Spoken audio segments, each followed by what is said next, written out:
Notice: third-party citizenship study guides, tests, and questions. The only official study guide for the citizenship test is Discover Canada: The Rights and Responsibilities of Citizenship, which is available from Citizenship and Immigration Canada at no cost. If you have applied for citizenship and are preparing for the citizenship test, your primary resource should be the official study guide. If you use any other material to prepare for the citizenship test, you do so at your own risk. Discover Canada: The Rights and Responsibilities of Citizenship. Study Guide. The Oath of Citizenship. I swear or affirm that I will be faithful and bear true allegiance to Her Majesty Queen Elizabeth II, Queen of Canada, her heirs and successors, and that I will faithfully observe the laws of Canada and fulfill my duties as a Canadian citizen. Le serment de citoyenneté. Je jure, ou j'affirme solennellement, que je serai fidèle et porterai sincère allégeance à Sa Majesté, la Reine Élisabeth II, Reine du Canada, à ses héritiers et successeurs, que j'observerai fidèlement les lois du Canada et que je remplirai loyalement mes obligations de citoyen canadien. Understanding the Oath. In Canada, we profess our loyalty to a person who represents all Canadians and not to a document such as a constitution, a banner such as a flag, or a geopolitical entity such as a country. In our constitutional monarchy, these elements are encompassed by the sovereign, a queen or king. It is a remarkably simple yet powerful principle. Canada is personified by the sovereign, just as the sovereign is personified by Canada. Message to our readers. Welcome. It took courage to move to a new country. Your decision to apply for citizenship is another big step. You are becoming part of a great tradition that was built by generations of pioneers before you.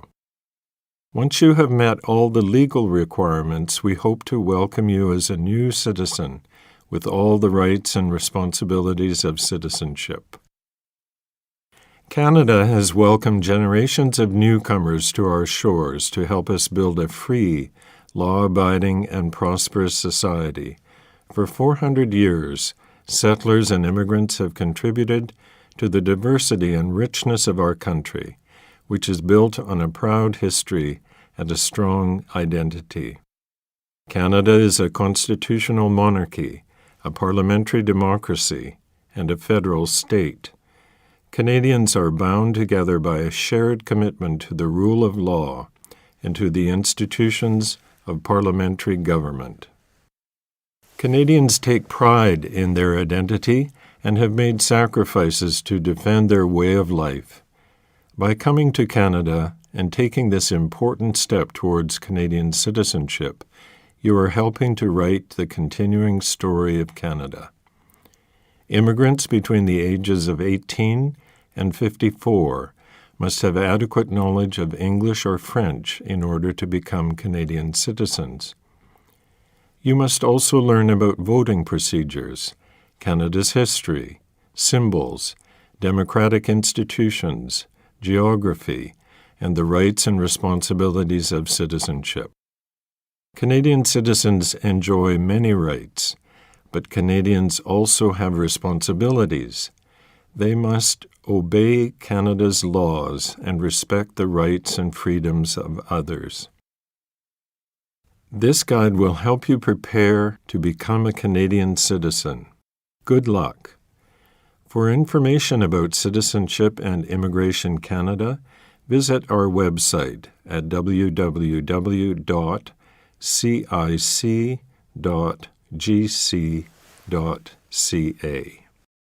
Applying for citizenship.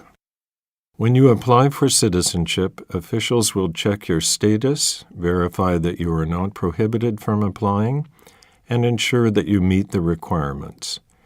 Your application may take several months. Please ensure that the call center always has your correct address while your application is being processed. Telephone numbers will be supplied at the conclusion of this audio guide. Caption: Images of citizens taking the oath. How to use this booklet to prepare for the citizenship test. This booklet will help you prepare for the citizenship test. You should study this guide, ask a friend or family member to help you practice answering questions about Canada, call a local school or school board, a college, a community center, or a local organization that provides services to immigrants, and ask for information on citizenship classes. Take English or French language classes, which the Government of Canada offers free of charge. About the citizenship test. The citizenship test is usually a written test, but it could be an interview. You will be tested on two basic requirements for citizenship. 1. Knowledge of Canada and of the rights and responsibilities of citizenship. And 2. Adequate knowledge of English or French. Adult applicants 55 years of age and over do not need to write the citizenship test. The citizenship regulations provide information on how your ability to meet the Knowledge of Canada requirement is determined. Information about these regulations will be provided later in this audio guide. All the citizenship test questions are based on the subject areas noted in the citizenship regulations, and all required information is provided in this study guide. After the test. If you pass the test and meet all the other requirements, you will receive a notice to appear to take the oath of citizenship. This document tells you the date, time, and place of your citizenship ceremony. At the ceremony, you will take the oath of citizenship, sign the oath form, and receive your Canadian citizenship certificate. If you do not pass the test, you will receive a notification indicating the next steps. You are encouraged to bring your family and friends to celebrate this occasion. Rights and responsibilities of citizenship. Canadian citizens have rights and responsibilities. These come to us from our history, are secured by Canadian law, and reflect our shared traditions, identity, and values. Canadian law has several sources, including laws passed by Parliament and the provincial legislatures, English common law, the Civil Code of France, and the unwritten constitution that we have inherited from Great Britain. Together, these secure for Canadians an 800-year-old tradition of ordered liberty, which dates back to the signing of Magna Carta in 1215 in England, also known as the Great Charter of Freedoms, including freedom of conscience and religion, freedom of thought, belief, opinion, and expression, including freedom of speech and of the press, freedom of peaceful assembly, and freedom of association. Habeas corpus, the right to challenge unlawful detention by the state, comes from English common law.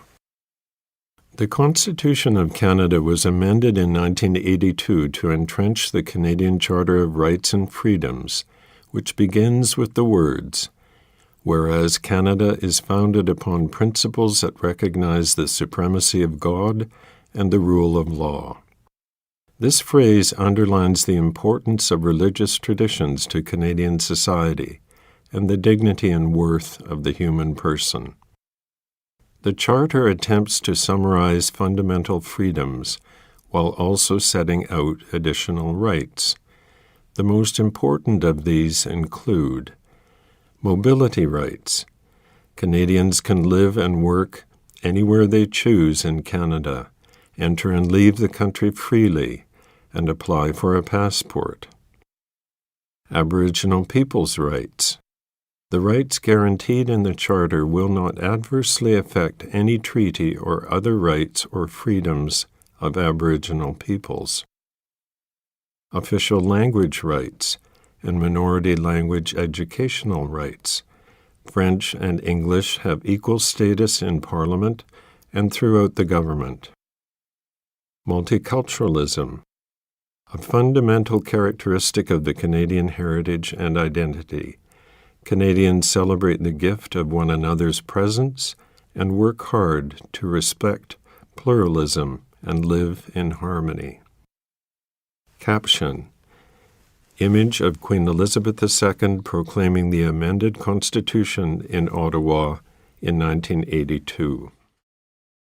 The equality of women and men. In Canada, men and women are equal under the law. Canada's openness and generosity do not extend to barbaric cultural practices that tolerate spousal abuse, honor killings, female genital mutilation, forced marriage, or other gender-based violence. Those guilty of these crimes are severely punished under Canada's criminal laws. Citizenship responsibilities. In Canada, rights come with responsibilities. These include obeying the law. One of Canada's founding principles is the rule of law. Individuals and governments are regulated by laws and not by arbitrary actions. No person or group is above the law. Taking responsibility for oneself and one's family, getting a job, taking care of one's family, and working hard in keeping with one's abilities are important Canadian values.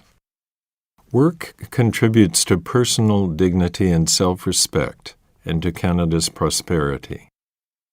Serving on a jury. When called to do so, you are legally required to serve. Serving on a jury is a privilege that makes the justice system work, as it depends on impartial juries made up of citizens. Voting in elections.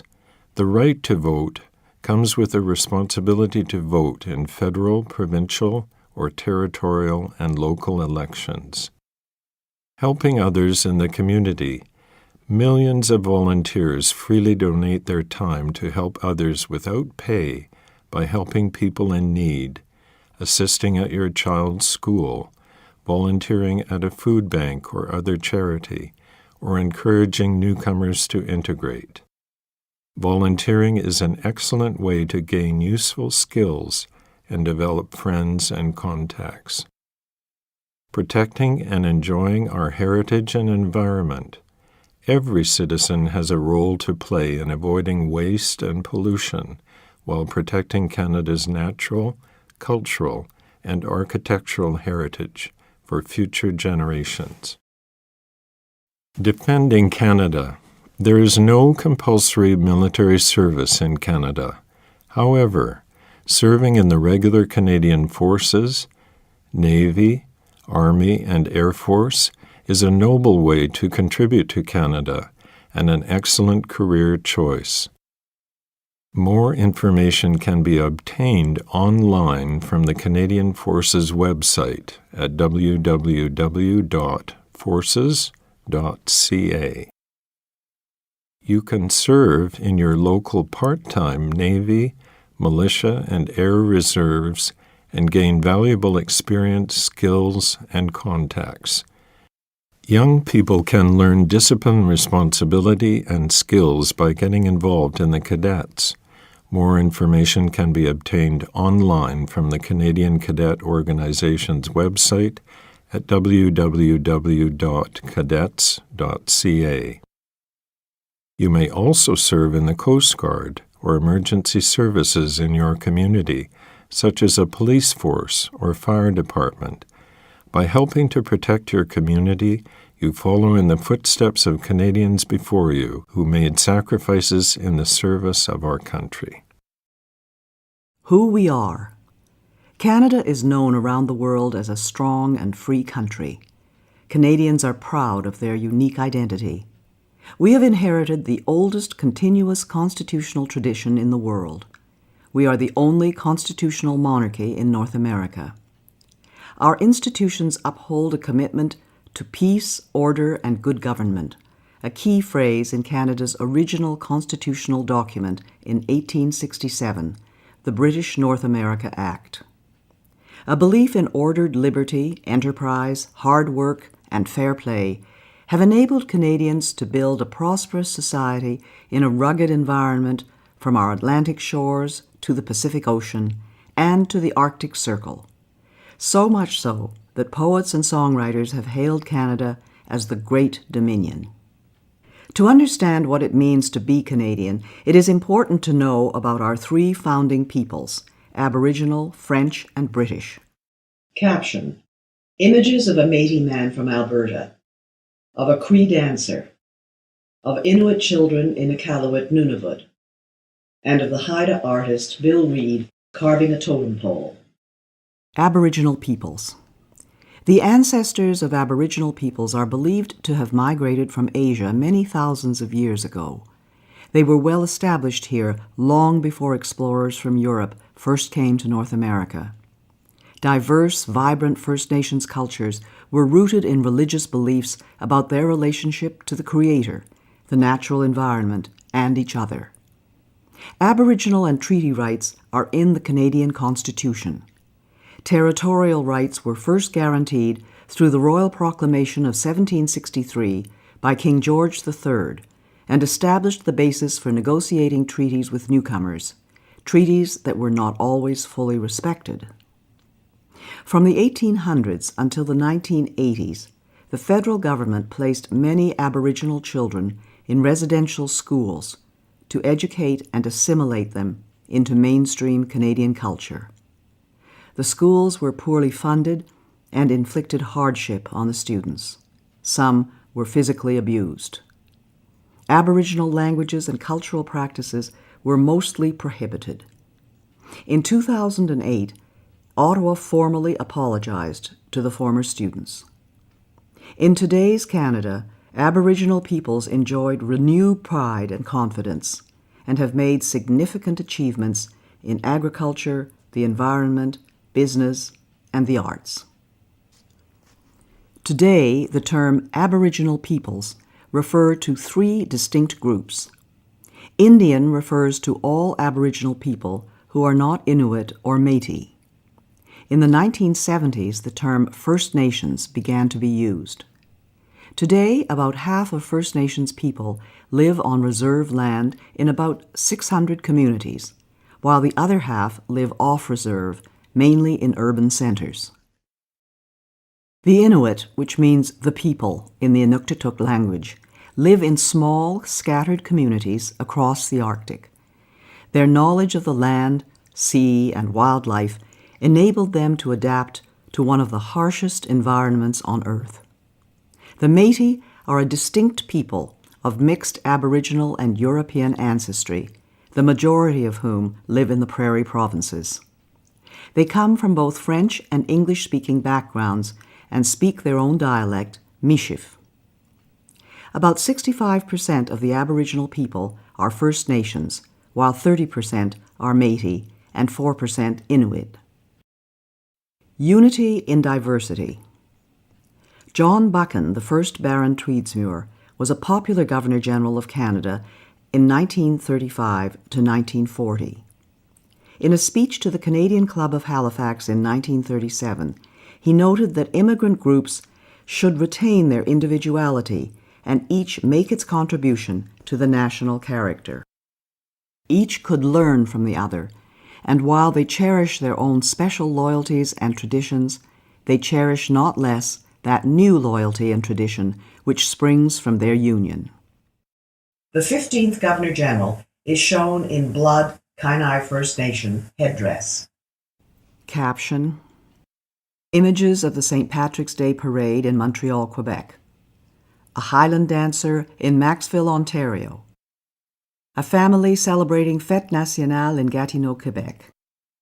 And of an Acadian fiddler in village of Grand'Anse, New Brunswick. English and French. Canadian society today stems largely from the English-speaking and French-speaking Christian civilizations that were brought here from Europe by settlers. English and French define the reality of day-to-day life for most people and are the country's official languages. The federal government is required by law to provide services throughout Canada in English and French. Today, there are 18 million Anglophones, people who speak English as a first language, and 7 million Francophones, people who speak French as their first language. While the majority of Francophones live in the province of Quebec, 1 million Francophones live in Ontario, New Brunswick, and Manitoba, with a smaller presence in other provinces. New Brunswick is the only officially bilingual province. The Acadians are the descendants of French colonists who began settling in what are now the Maritime Provinces in 1604. Between 1755 and 1763, during the war between Britain and France, more than two-thirds of the Acadians were deported from their homeland. Despite this ordeal, known as the Great Upheaval, the Acadians survived and maintained their unique identity. Today, Acadian culture is flourishing and is a lively part of French-speaking Canada. Quebecers are the people of Quebec, the vast majority French-speaking. Most are descendants of 8,500 French settlers from the 1600s and 1700s and maintain a unique identity, culture, and language. The House of Commons recognized in 2006 that the Québécois form a nation within a united Canada. 1 million Anglo-Quebecers have a heritage of 250 years and form a vibrant part of the Quebec fabric. The basic way of life in English-speaking areas was established by hundreds of thousands of English, Welsh, Scottish, and Irish settlers, soldiers, and migrants from the 1600s to the 20th century. Generations of pioneers and builders of British origins, as well as other groups, invested and endured hardship in laying the foundations of our country. This helps explain why Anglophones, or English speakers, are generally referred to as English Canadians. Becoming Canadian. Some Canadians immigrate from places where they have experienced warfare or conflict. Such experiences do not justify bringing to Canada violent, extreme, or hateful prejudices. In becoming Canadian, newcomers are expected to embrace democratic principles, such as the rule of law. Caption: Images of the celebration of cultures in Edmonton, Alberta, of Ismaili Muslims in the Calgary Stampede, Alberta, of the Caribbean Cultural Festival in Toronto, Ontario, of the Ukrainian Pysanka Festival in Vegreville, Alberta, of young Polish dancers in Oliver, British Columbia, and of the pipes and drums in Ottawa. Diversity in Canada.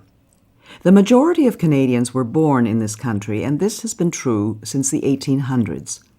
However, Canada is often referred to as a land of immigrants because over the past 200 years, millions of newcomers have helped to build and defend our way of life.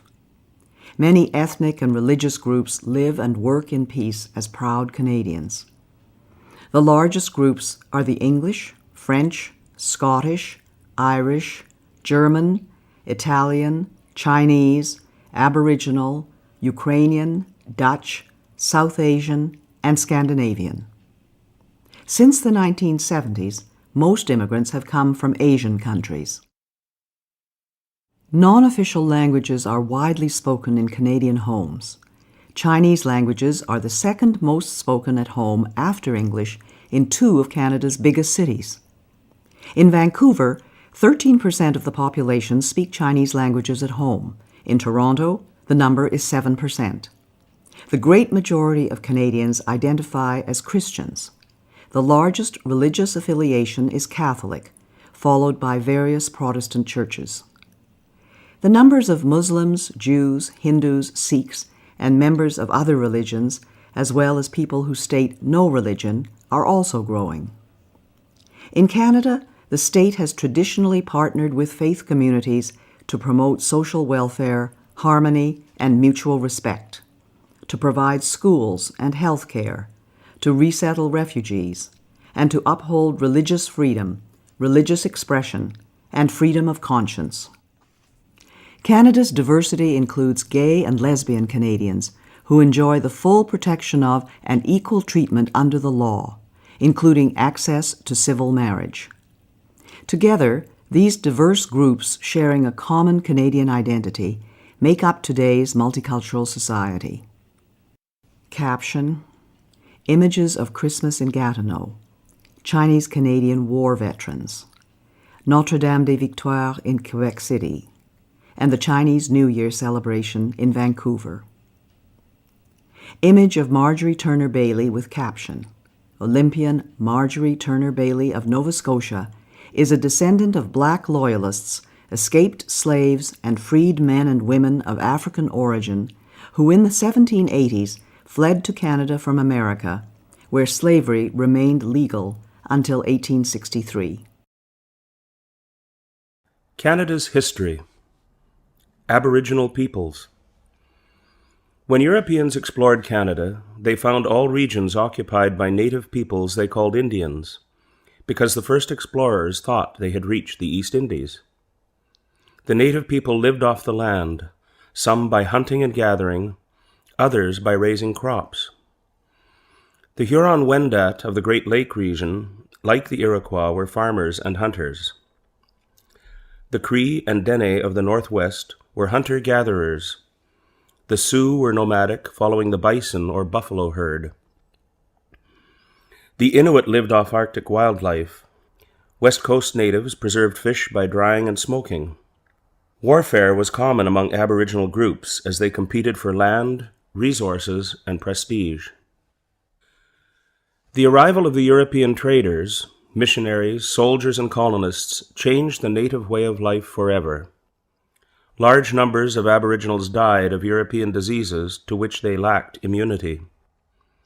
However, Aboriginals and Europeans formed strong economic, religious, and military bonds in the first 200 years of coexistence, which laid the foundations of Canada. Caption: Image of an Indian encampment during fur trade era. The first Europeans. The Vikings from Iceland who colonized Greenland 1,000 years ago also reached Labrador and the island of Newfoundland. The remains of their settlement, L'Anse aux Meadows, are a World Heritage Site. European exploration began in earnest in 1497 with the expedition of John Cabot, who was the first to draw a map of Canada's east coast.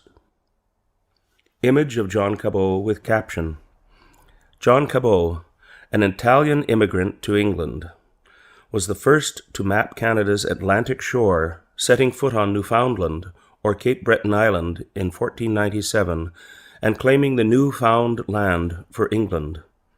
English settlement did not begin until 1610. Exploring a river, naming Canada. Between 1534 and 1542, Jacques Cartier made 3 voyages across the Atlantic, claiming the land for King Francis I of France. Cartier heard 2 captured guides speak the Iroquoian word Anata, meaning village. By the 1550s, the name of Canada began appearing on maps. Image of Jacques Cartier with caption: Jacques Cartier was the first European to explore the St. Lawrence River and to set eyes on present-day Quebec City and Montreal. Royal New France. In 1604, the first European settlement north of Florida was established by French explorers Pierre de Monts and Samuel de Champlain. First on St. Croix Island in present-day Maine, then at Port Royal in Acadia, present-day Nova Scotia. In 1608, Champlain built a fortress at what is now Quebec City. The colonists struggled against a harsh climate. Champlain allied the colony with the Algonquin, Montagnais, and Huron, historic enemies of the Iroquois, a confederation of 5, later 6, First Nations who battled with the French settlements for a century. The French and the Iroquois made peace in 1701. The French and Aboriginal people collaborated in the vast fur trade economy driven by the demand for beaver pelts in Europe. Outstanding leaders like Jean Talon, Bishop Laval, and Count Frontenac built a French empire in North America that reached from Hudson Bay to the Gulf of Mexico. Image of Count Frontenac with caption. Count Frontenac refused to surrender Quebec to the English in 1690, saying, "My only reply will be from the mouths of my cannons." Image of Pierre Le Moyne with caption. Pierre Le Moyne, Sieur d'Iberville, was a great hero of New France, winning many victories over the English, from James Bay in the north to Nevis in the Caribbean in the late 17th and early 18th centuries. Struggle for a continent. In 1670, King Charles II of England granted the Hudson's Bay Company exclusive trading rights over the watershed draining into Hudson Bay. For the next 100 years, the company competed with Montreal-based traders. The skilled and courageous men who traveled by canoe were called voyageurs and coureurs des bois, and formed strong alliances with First Nations. English colonies along the Atlantic seaboard dating from the early 1600s eventually became richer and more populous than New France. In the 1700s, France and Great Britain battled for control of North America. In 1759, the British defeated the French in the Battle of the Plains of Abraham at Quebec City, marking the end of France's empire in America. The commanders of both armies, Brigadier James Wolfe and the Marquis de Montcalm, were killed leading their troops in battle. The province of Quebec. Following the war, Great Britain renamed the colony the Province of Quebec. The French-speaking Catholic people known as habitants or Canadiens strove to preserve their way of life in the English-speaking Protestant-ruled British Empire. A tradition of accommodation. To better govern the French Roman Catholic majority, the British Parliament passed the Quebec Act of 1774. One of the constitutional foundations of Canada, the Quebec Act, accommodated the principles of British institutions to the reality of the province. It allowed religious freedom for Catholics and permitted them to hold public office, a practice not then allowed in Britain. The Quebec Act restored French civil law while maintaining British criminal law. Image of Sir Guy Carleton with caption. Sir Guy Carleton, also called Lord Dorchester, as governor of Quebec, defended the rights of the Canadiens, defeated an American military invasion of Quebec in 1775, and supervised the Loyalist migration to Nova Scotia and Quebec in 1782 and 83. United Empire Loyalists. In 1776, the 13 British colonies to the south of Quebec declared independence and formed the United States. North America was again divided by war. More than 40,000 people loyal to the Crown, called Loyalists, fled the oppression of the American Revolution to settle in Nova Scotia and Quebec. Joseph Brant led thousands of Loyalist Mohawk Indians into Canada. The Loyalists came from Dutch, German, British, Scandinavian, Aboriginal, and other origins, and from Presbyterian, Anglican, Baptist, Methodist, Jewish, Quaker, and Catholic religious backgrounds. About 3,000 black Loyalists, freedmen, and slaves came north seeking a better life. In turn, in 1792, some black Nova Scotians who were given poor land moved on to establish Freetown, Sierra Leone, West Africa, a new British colony for freed slaves. The beginnings of democracy. Democratic institutions developed gradually and peacefully. The first representative assembly was elected in Halifax, Nova Scotia in 1758. Prince Edward Island followed in 1773, New Brunswick in 1785. The Constitutional Act of 1791 divided the province of Quebec into Upper Canada, later Ontario, which was mainly Loyalist, Protestant and English-speaking, and Lower Canada, later Quebec, heavily Catholic and French-speaking. The Act also granted to the Canadas, for the first time, legislative assemblies elected by the people. The name Canada also became official at this time and has been used ever since. The Atlantic colonies and the two Canadas were known collectively as British North America. Image of the Assembly of Lower Canada with caption. The first elected Assembly of Lower Canada in Quebec City debates whether to use both French and English. January the 21st, 1793. Abolition of slavery. Slavery has existed all over the world, from Asia, Africa, and the Middle East to the Americas. The first movement to abolish the transatlantic slave trade emerged in the British Parliament in the late 1700s. In 1793, Upper Canada, led by Lieutenant Governor John Graves Simcoe, a Loyalist military officer, became the first province in the Empire to move toward abolition. In 1807, the British Parliament prohibited the buying and selling of slaves, and in 1833 abolished slavery throughout the Empire. Thousands of slaves escaped from the United States, followed the North Star, and settled in Canada via the Underground Railroad, a Christian anti-slavery network. Image of Lieutenant Colonel John Graves Simcoe with caption.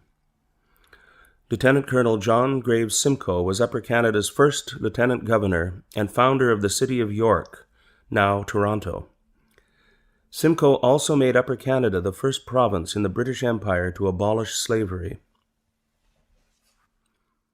Image of Marianne Shadd Carey with caption. Marianne Shadd Carey was an outspoken activist in the movement to abolish slavery in the USA. In 1853, she became the first woman publisher in Canada, helping to found and edit the Provincial Freeman, a weekly newspaper dedicated to anti-slavery, black immigration to Canada, temperance, urging people to drink less alcohol, and upholding British rule. A growing economy. The first companies in Canada were formed during the French and British regimes and competed for the fur trade. The Hudson's Bay Company, with French, British, and Aboriginal employees, came to dominate the trade in the Northwest, from Fort Garry, now Winnipeg, and Fort Edmonton, to Fort Langley near Vancouver and Fort Victoria, trading posts that later became cities. The first financial institutions opened in the late 18th and early 19th centuries. The Montreal Stock Exchange opened in 1832.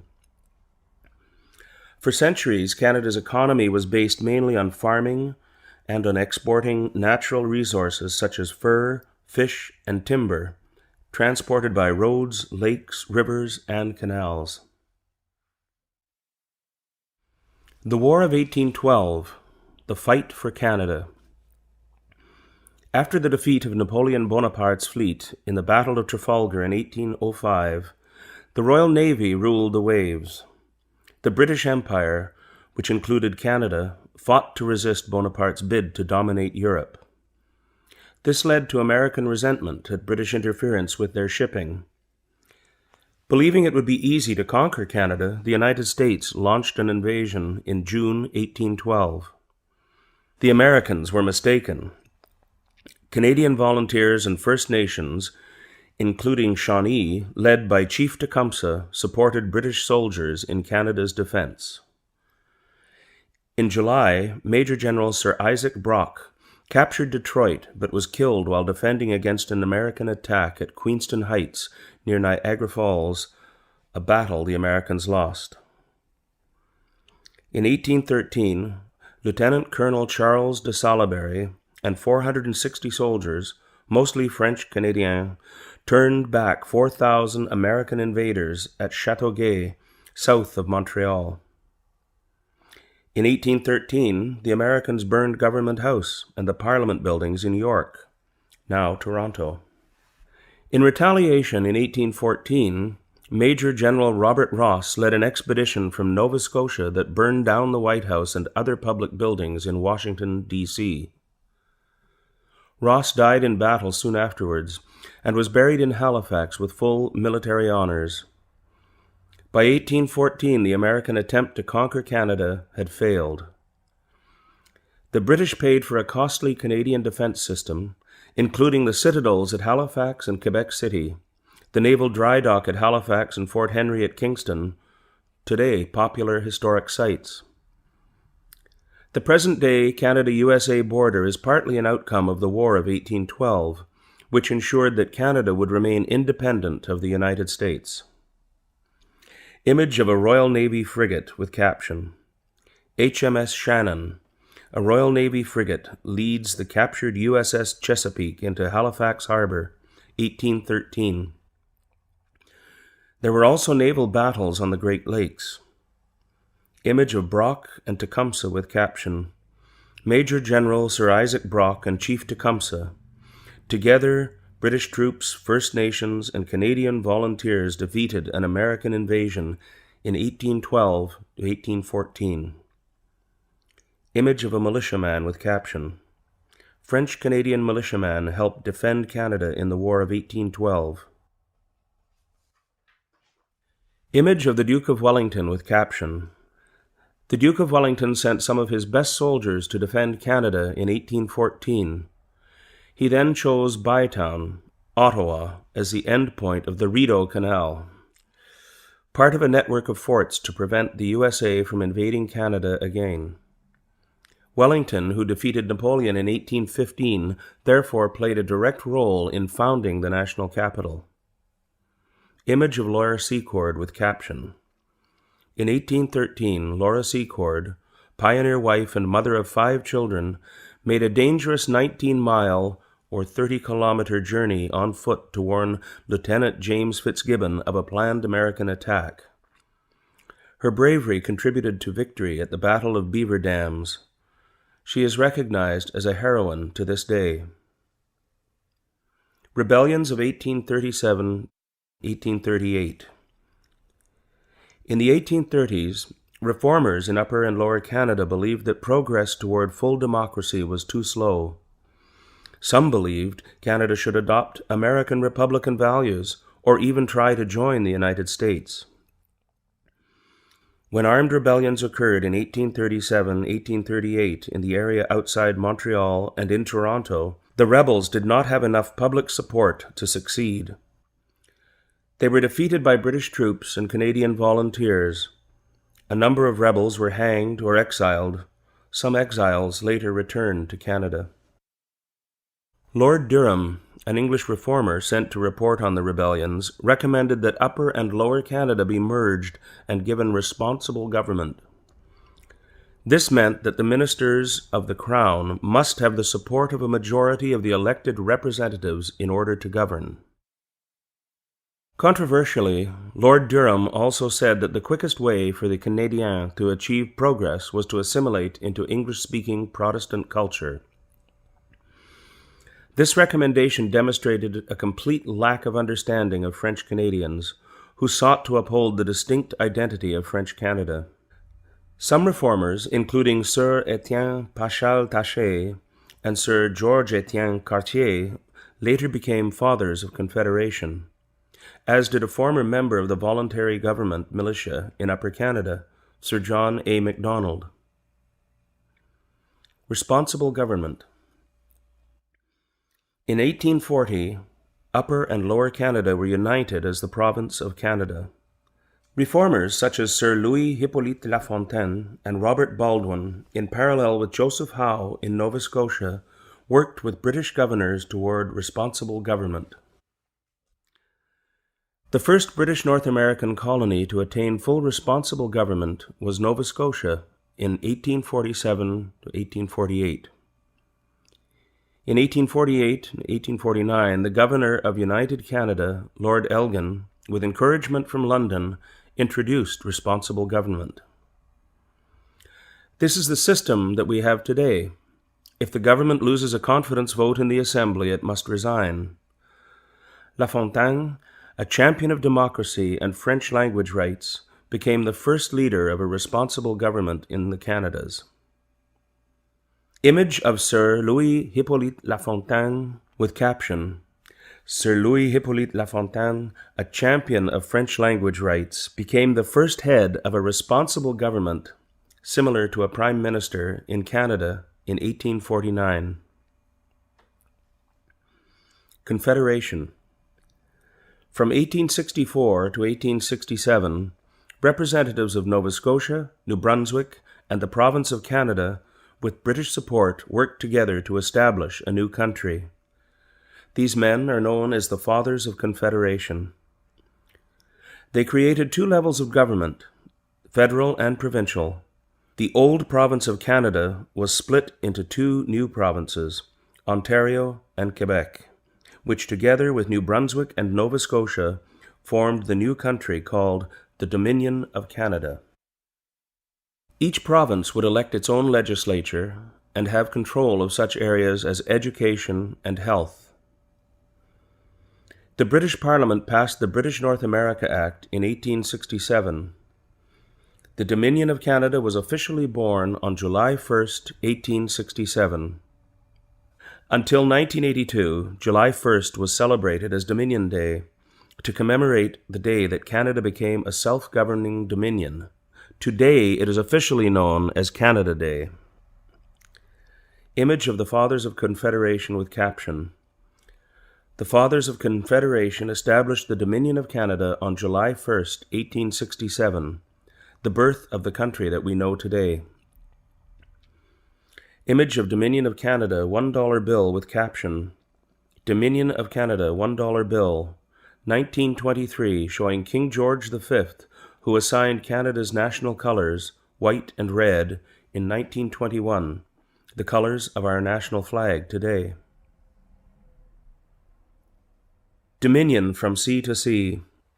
Sir Leonard Tilley, an elected official and father of Confederation from New Brunswick, suggested the term Dominion of Canada in 1864. He was inspired by Psalm 72 in the Bible, which refers to dominion from sea to sea and from the river to the ends of the earth. This phrase embodied the vision of building a powerful, united, wealthy, and free country that spanned a continent. The title was written into the Constitution, was used officially for about 100 years, and remains part of our heritage today.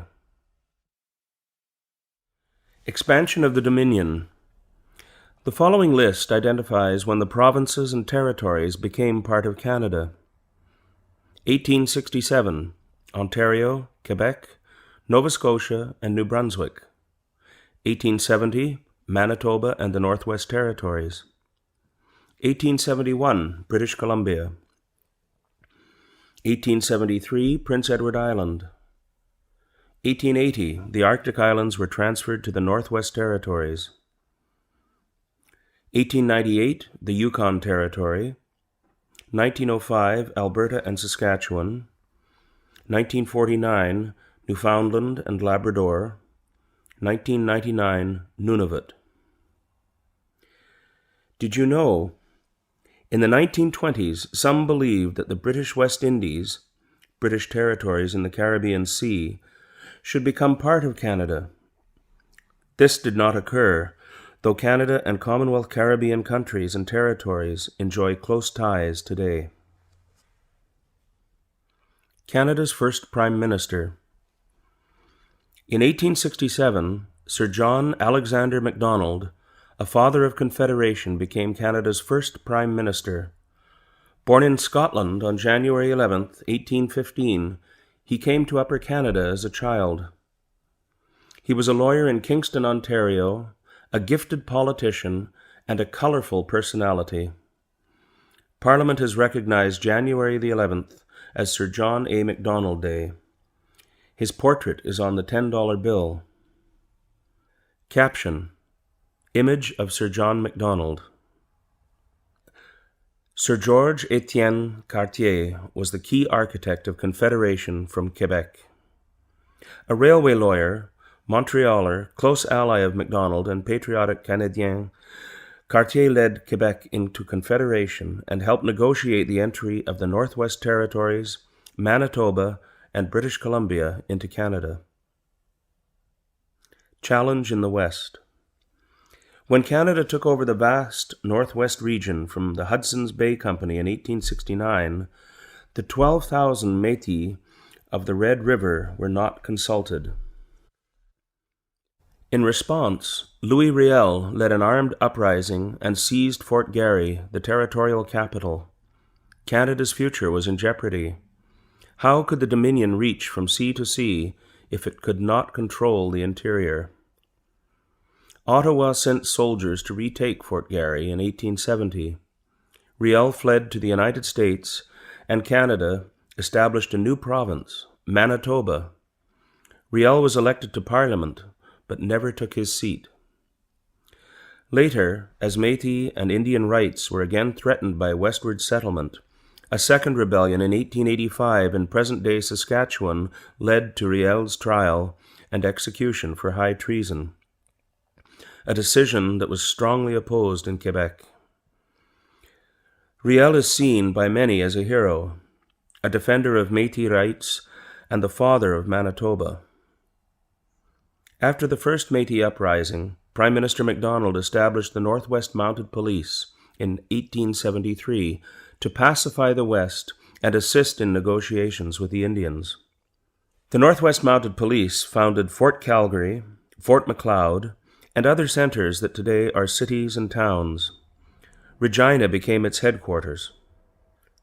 Today, the Royal Canadian Mounted Police, RCMP, or the Mounties, are the national police force and one of Canada's best-known symbols. Some of Canada's most colorful heroes, such as Major General Sir Sam Steele, came from the ranks of the Mounties. Image of Fort Garry in 1863 with caption: The flag of the Hudson's Bay Company flew over Western Canada for 200 years before Confederation. Image of Sir Sam Steele as a great frontier hero, mounted policeman, and soldier of the Queen. Image of Gabriel Dumont as part of the Métis resistance. Gabriel Dumont was the Métis' greatest military leader. A railway from sea to sea. British Columbia joined Canada in 1871 after Ottawa promised to build a railway to the west coast.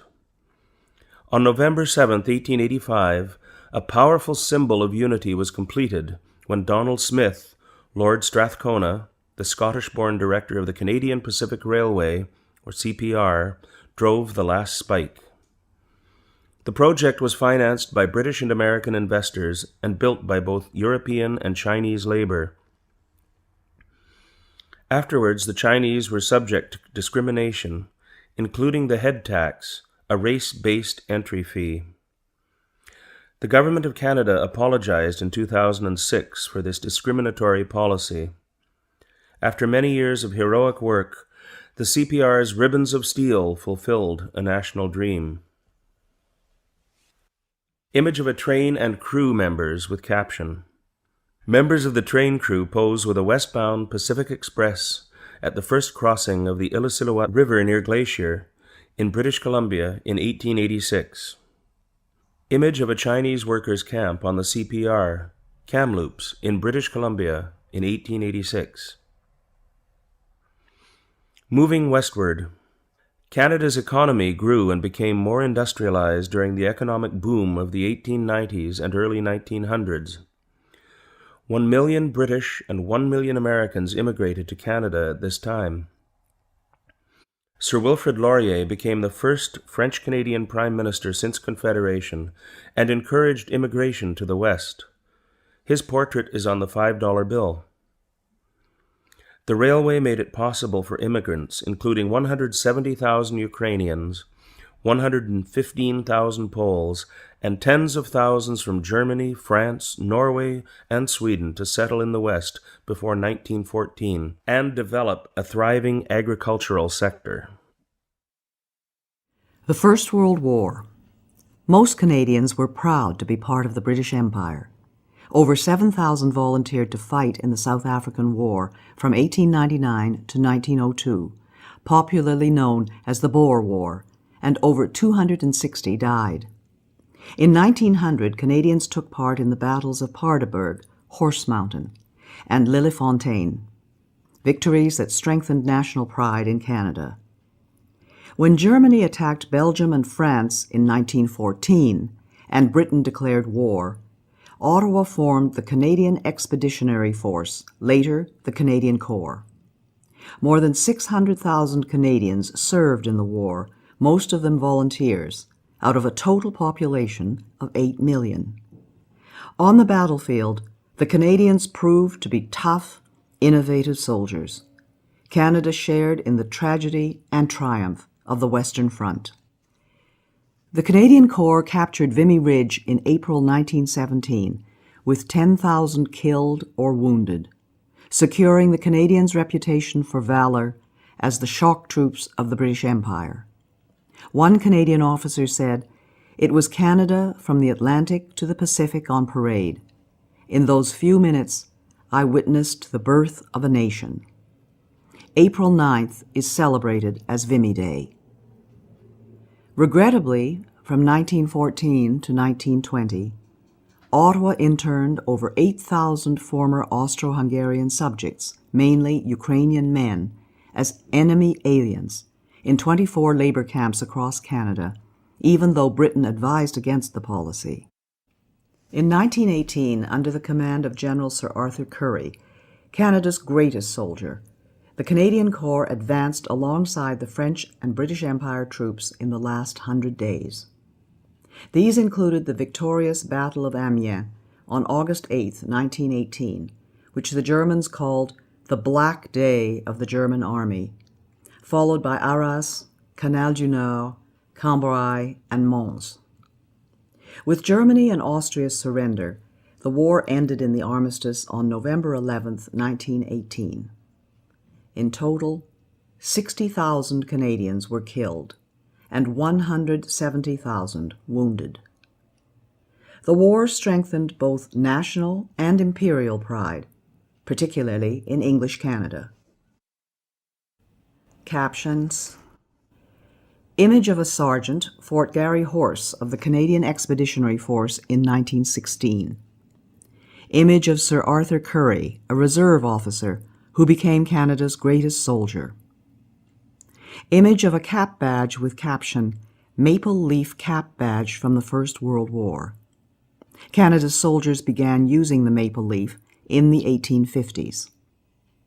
Image of the Vimy Memorial with caption, "The Vimy Memorial in France honors those who served and died in the Battle of Vimy Ridge on April 9, 1917, the first British victory of the First World War." Women get the vote. At the time of Confederation, the vote was limited to property-owning adult white males. This was common in most democratic countries at the time. The effort by women to achieve the right to vote is known as the women's suffrage movement. Its founder in Canada was Dr. Emily Stowe, the first Canadian woman to practice medicine in Canada. In 1916, Manitoba became the first province to grant voting rights to women. In 1917, thanks to the leadership of women such as Dr. Stowe and other suffragettes, the federal government of Sir Robert Borden gave women the right to vote in federal elections, first to nurses at the battlefront, then to women who were related to men in active wartime service. In 1918, most Canadian female citizens aged 21 and over were granted the right to vote in federal elections. In 1921, Agnes MacPhail, a farmer and teacher, became the first woman MP. Due to the work of Thérèse Casgrain and others, Quebec granted women the vote in 1940. Image of Agnes MacPhail. Image of a nurse with caption, more than 3,000 nurses, nicknamed Bluebirds, served in the Royal Canadian Army Medical Corps, 2,500 of them overseas.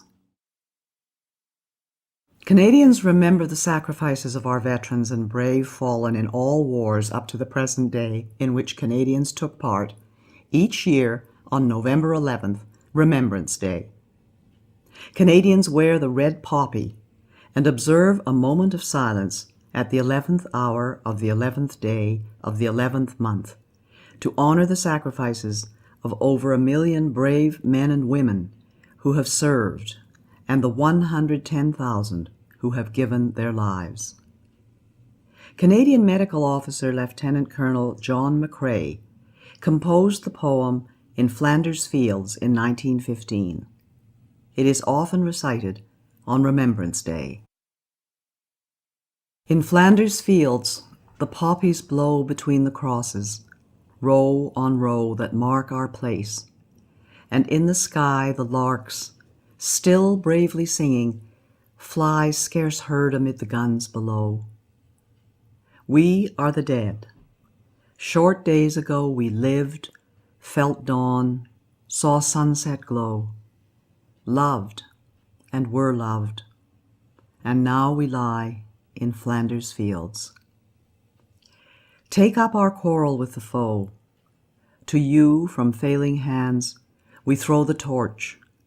Be yours to hold it high. If ye break faith with us who die, we shall not sleep, though poppies grow in Flanders fields. Caption: Images of Canadian soldiers observing Remembrance Day. Of a Remembrance Day poppy, of a Canadian War veteran, and of scouts holding a Remembrance Day wreath. Between the wars. After the First World War, the British Empire evolved into a free association of states known as the British Commonwealth of Nations. Canada remains a leading member of the Commonwealth to this day, together with other successor states of the Empire such as India, Australia, New Zealand, and several African and Caribbean countries. The Roaring Twenties were boom times with prosperity for businesses and low unemployment. The stock market crash of 1929, however, led to the Great Depression, or the Dirty Thirties. Unemployment reached 27% in 1933, and many businesses were wiped out. Farmers in Western Canada were hit hardest by low grain prices and a terrible drought. There was growing demand for the government to create a social safety net with minimum wages, a standard work week, and programs such as unemployment insurance. The Bank of Canada, a central bank to manage the money supply and bring stability to the financial system, was created in 1934.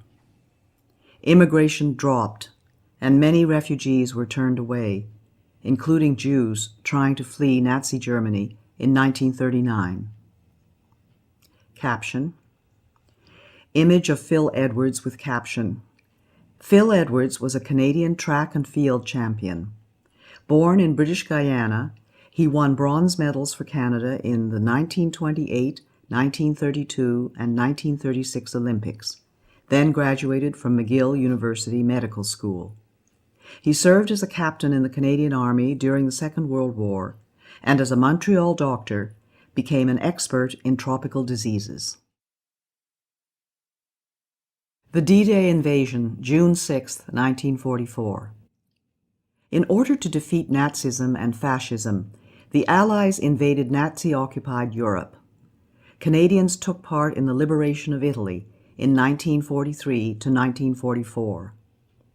In the epic invasion of Normandy in northern France on June 6, 1944, known as D-Day, 15,000 Canadian troops stormed and captured Juno Beach from the German army, a great national achievement. Approximately 1 in 10 Allied soldiers on D-Day was Canadian.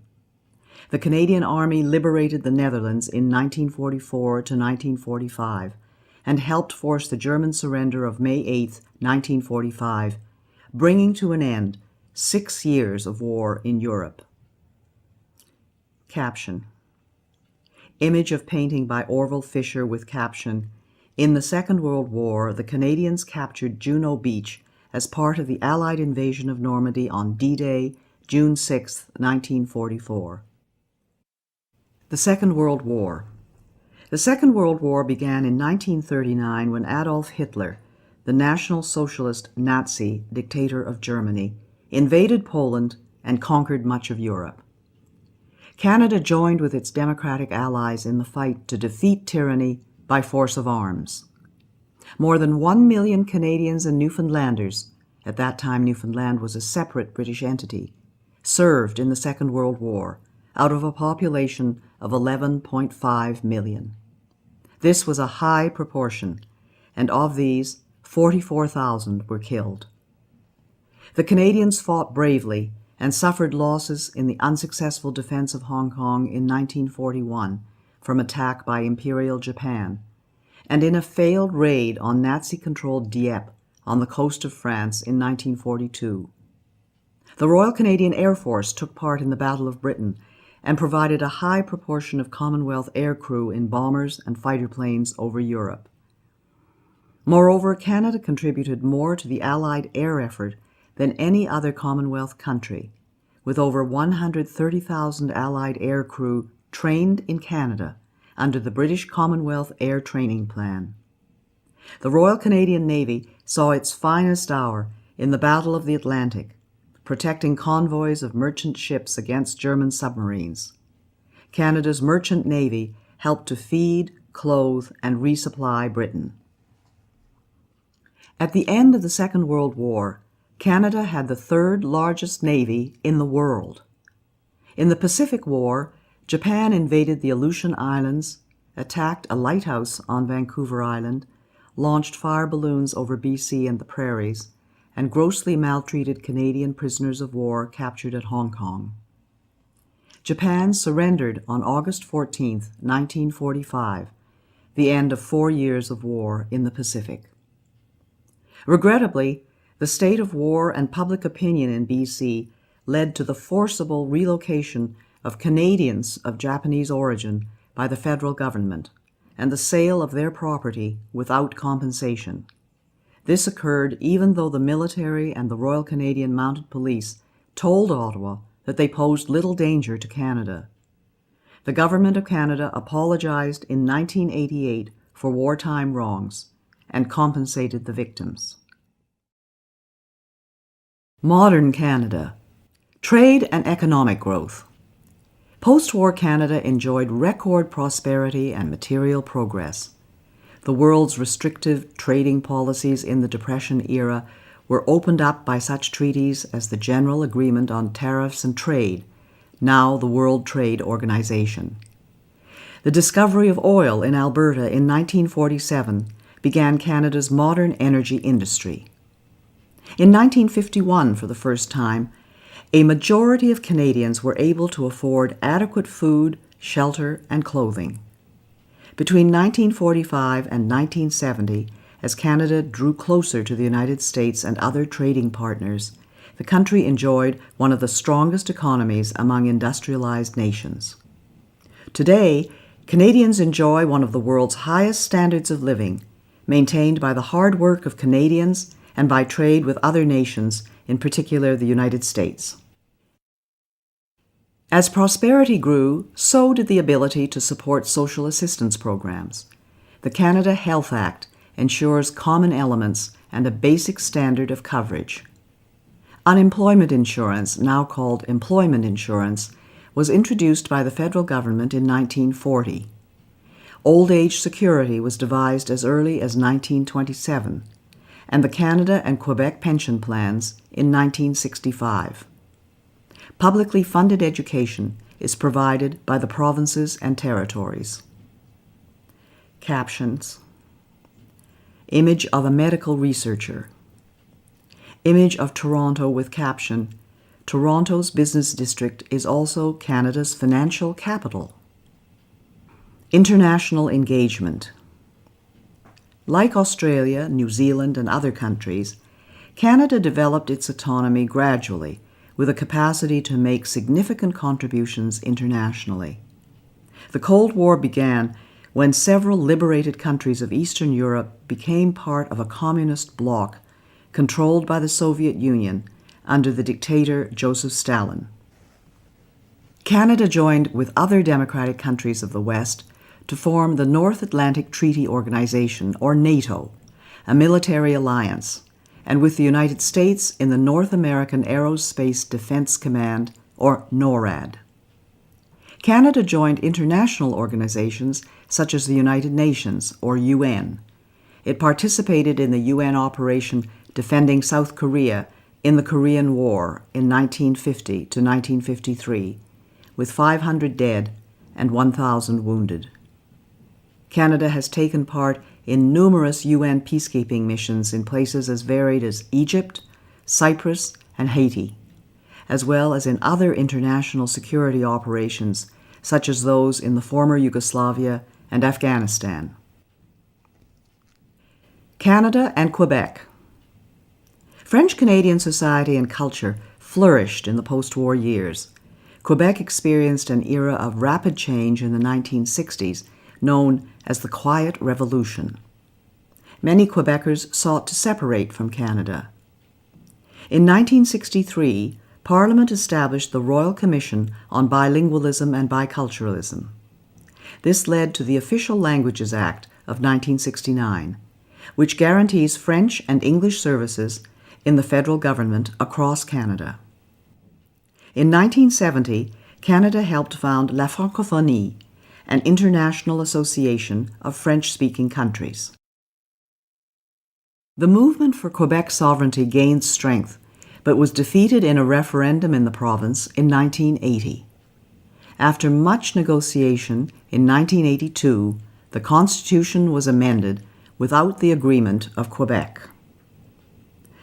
Though sovereignty was again defeated in a second referendum in 1995, the autonomy of Quebec within Canada remains a lively topic, part of the dynamic that continues to shape our country. A changing society. As social values changed over more than 50 years, Canada became a more flexible and open society. Many took advantage of expanding secondary and post-secondary educational opportunities, and a growing number of women entered the professional workforce. Most Canadians of Asian descent had in the past been denied the vote in federal and provincial elections. In 1948, the last of these, the Japanese Canadians, gained the right to vote. Aboriginal people were granted the vote in 1960. Today, every citizen over the age of 18 may vote. Canada welcomed thousands of refugees from communist oppression, including about 37,000 who escaped Soviet tyranny in Hungary in 1956. With the communist victory in the Vietnam War in 1975, many Vietnamese fled, including over 50,000 who sought refuge in Canada.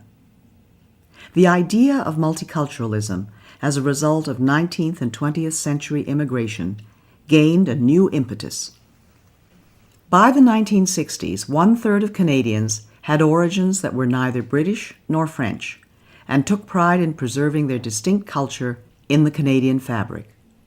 Today, diversity enriches Canadians' lives, particularly in our cities. Captions. Images of a Vietnamese Canadian parade and of an F-86 Sabre from the Royal Canadian Air Force. Arts and culture in Canada. Canadian artists have a long history of achievement in which Canadians take pride. Artists from all regions reflect and define our culture and forms of creative expression, and have achieved greatness both at home and abroad. Canadians have made significant contributions to literature in English and in French. Novelists, poets, historians, educators, and musicians have had a significant cultural impact. Men and women of letters included Stephen Leacock, Louis Aymon, Sir Charles G.D. Roberts, Pauline Johnson, Émile Nelligan, Robertson Davies, Margaret Lawrence, and Mordecai Richler. Musicians such as Sir Ernest Macmillan and Healy Willan won renown in Canada and abroad. Writers such as Joy Kagawa, Michael Ondaatje, and Rohinton Mistry have diversified Canada's literary experience. In the visual arts, Canada is historically perhaps best known for the Group of Seven, founded in 1920, who developed a style of painting to capture the rugged wilderness landscapes. Emily Carr painted the forests and aboriginal artifacts of the West Coast. Les Automatistes of Quebec were pioneers of modern abstract art in the 1950s, most notably Jean-Paul Riopelle. Quebec's Louis-Philippe Hébert was a celebrated sculptor of historical figures. Kainayuk Achivak pioneered modern Inuit art with etchings, prints, and soapstone sculptures. Canada has a long and respected performing arts history, with a network of regional theaters and world-renowned performing arts companies. The films of Denis Arcand have been popular in Quebec and across the country and have won international awards. Other noteworthy Canadian filmmakers include Norman Jewison and Atta Magoyan. Canadian television has had a popular following. Captions: images of Cirque du Soleil and of Tom Thomson's painting, The Jack Pine. Sports have flourished as all provinces and territories have produced amateur and professional star athletes and Olympic medal winners. Basketball was invented by Canadian James Naismith in 1891. Many major league sports boast Canadian talent, and in the national sport of ice hockey, Canadian teams have dominated the world. In 1996, at the Olympic Summer Games, Donovan Bailey became a world record sprinter and double Olympic gold medalist. Chantal Petitclerc became a world champion wheelchair racer and Paralympic gold medalist.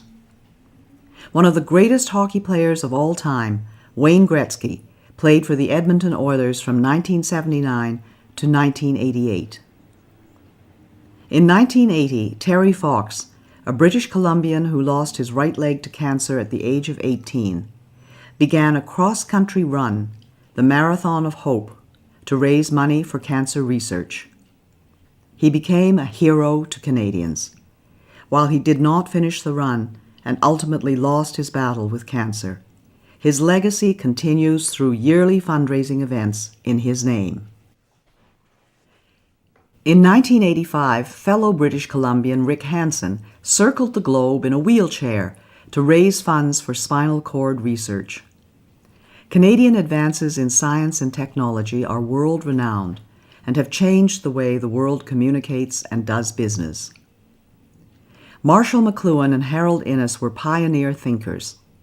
Science and research in Canada have won international recognition and attracted world-class students, academics, and entrepreneurs engaged in medical research, telecommunications, and other fields.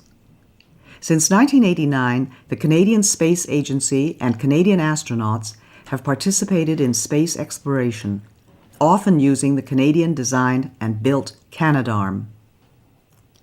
Gerhard Hertzberg, a refugee from Nazi Germany, John Polanyi, Sidney Altman, Richard E. Taylor, Michael Smith, and Bertram Brockhaus were Nobel Prize-winning scientists.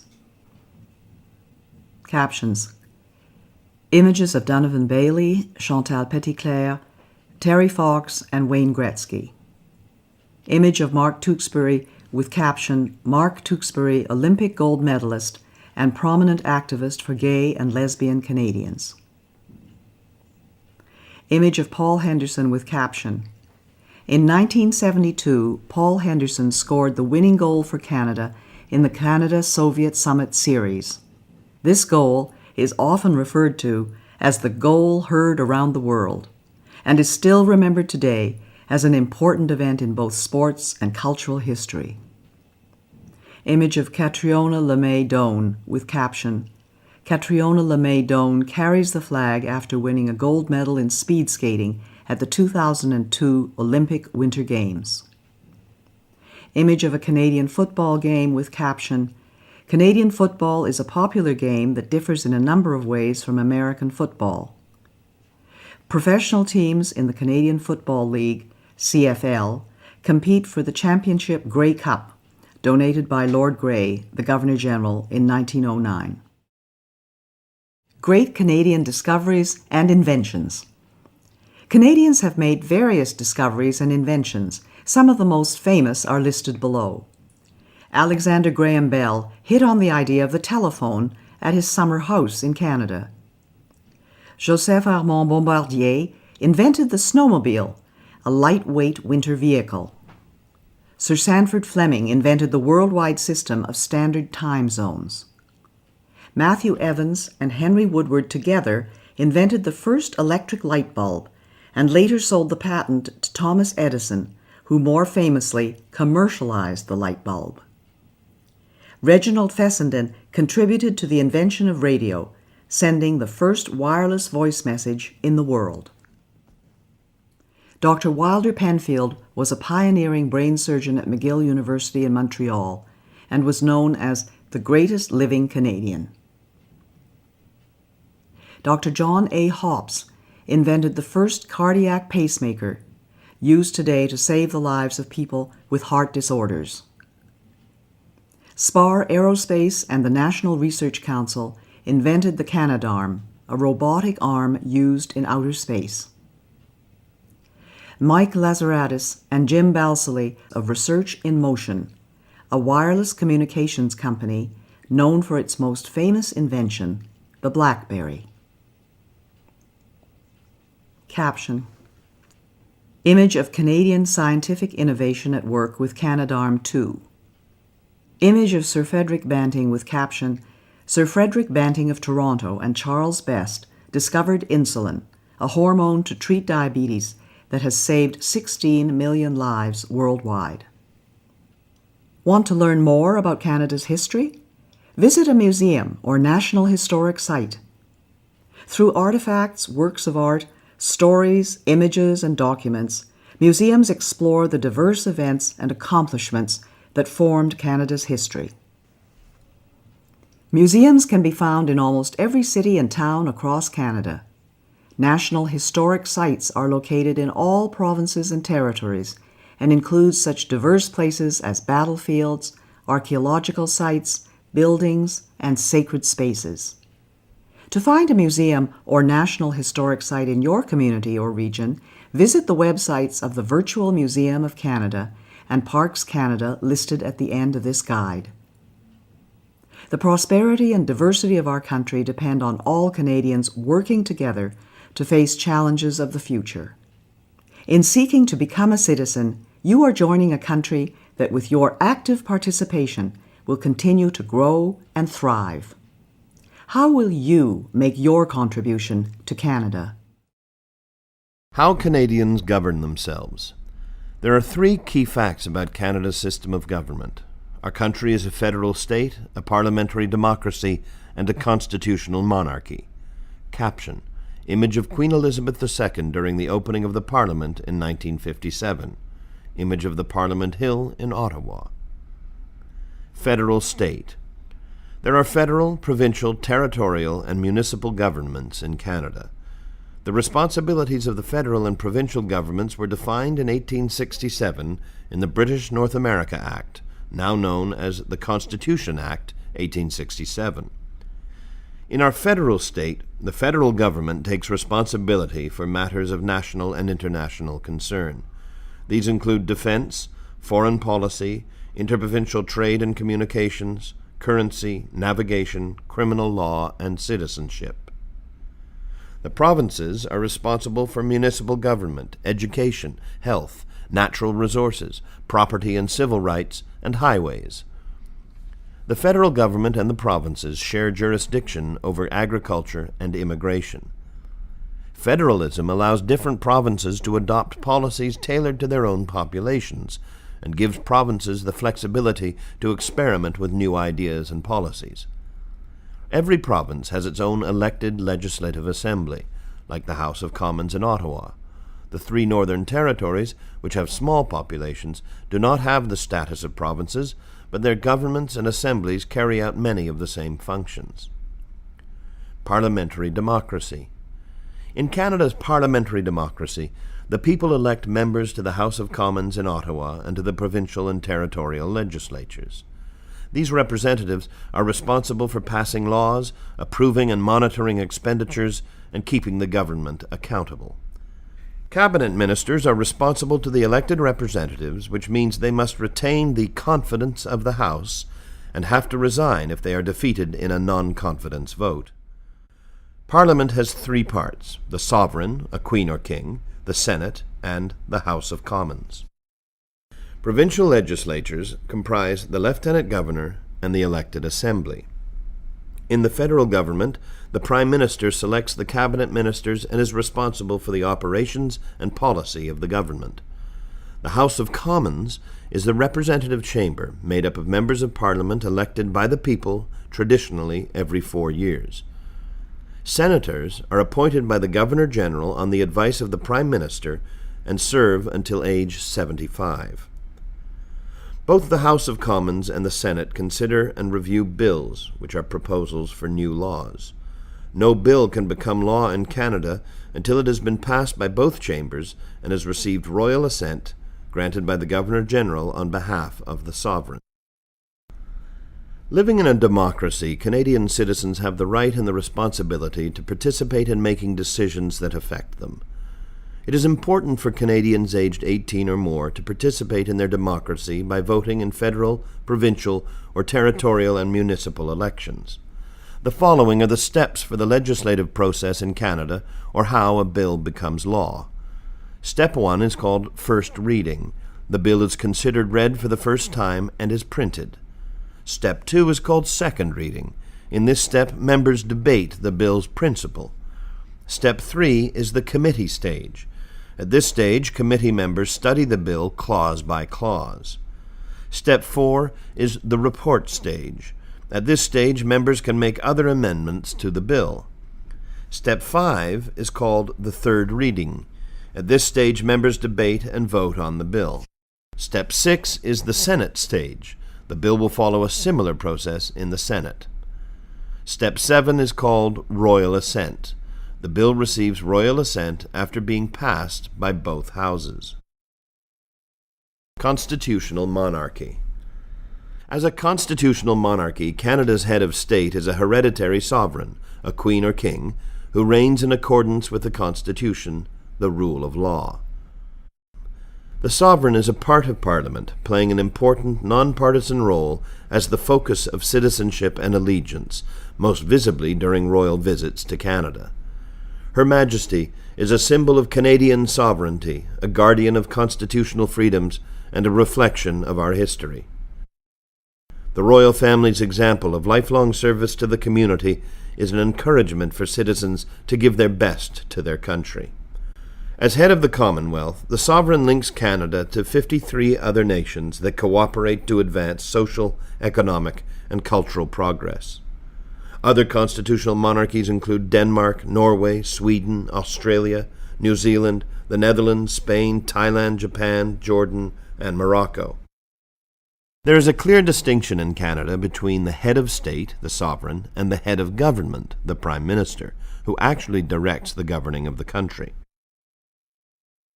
The sovereign is represented in Canada by the Governor-General, who is appointed by the sovereign on the advice of the Prime Minister, usually for 5 years.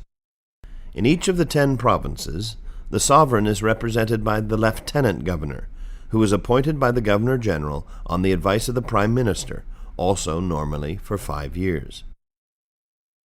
The interplay between the 3 branches of governments, the executive, legislative, and judicial, which work together but also sometimes in creative tension, helps to secure the rights and freedoms of Canadians. Each provincial and territorial government has an elected legislature where provincial and territorial laws are passed. Depending on the province or territory, the members of the legislature are called members of the Legislative Assembly, or MLAs, members of the National Assembly, or MNAs, members of the Provincial Parliament, or MPPs, or members of the House of Assembly, or MHAs. In each province, the Premier has a role similar to that of the Prime Minister in the federal government, just as the Lieutenant Governor has a role similar to that of the Governor-General. In the 3 territories, the Commissioner represents the federal government and plays a ceremonial role. Caption: Image of the Governor-General David Johnston, Canada's 28th Governor-General since the Confederation. Canada's system of government. Parliament is comprised of 3 elements: the Sovereign, who is represented in Canada by the Governor-General, the Senate, which is appointed on the Prime Minister's recommendation, and the House of Commons, which is elected by voters. The 3 branches of government are the executive branch, the legislative branch, and the judicial branch. The executive branch consists of the Prime Minister and the Cabinet. The legislative branch consists of the Parliament. The judicial branch consists of the different levels of courts in Canada. At the highest level, there is the Supreme Court of Canada, which consists of 9 judges that are appointed by the Governor-General. The Federal Court of Canada and the provincial courts are also part of the judiciary.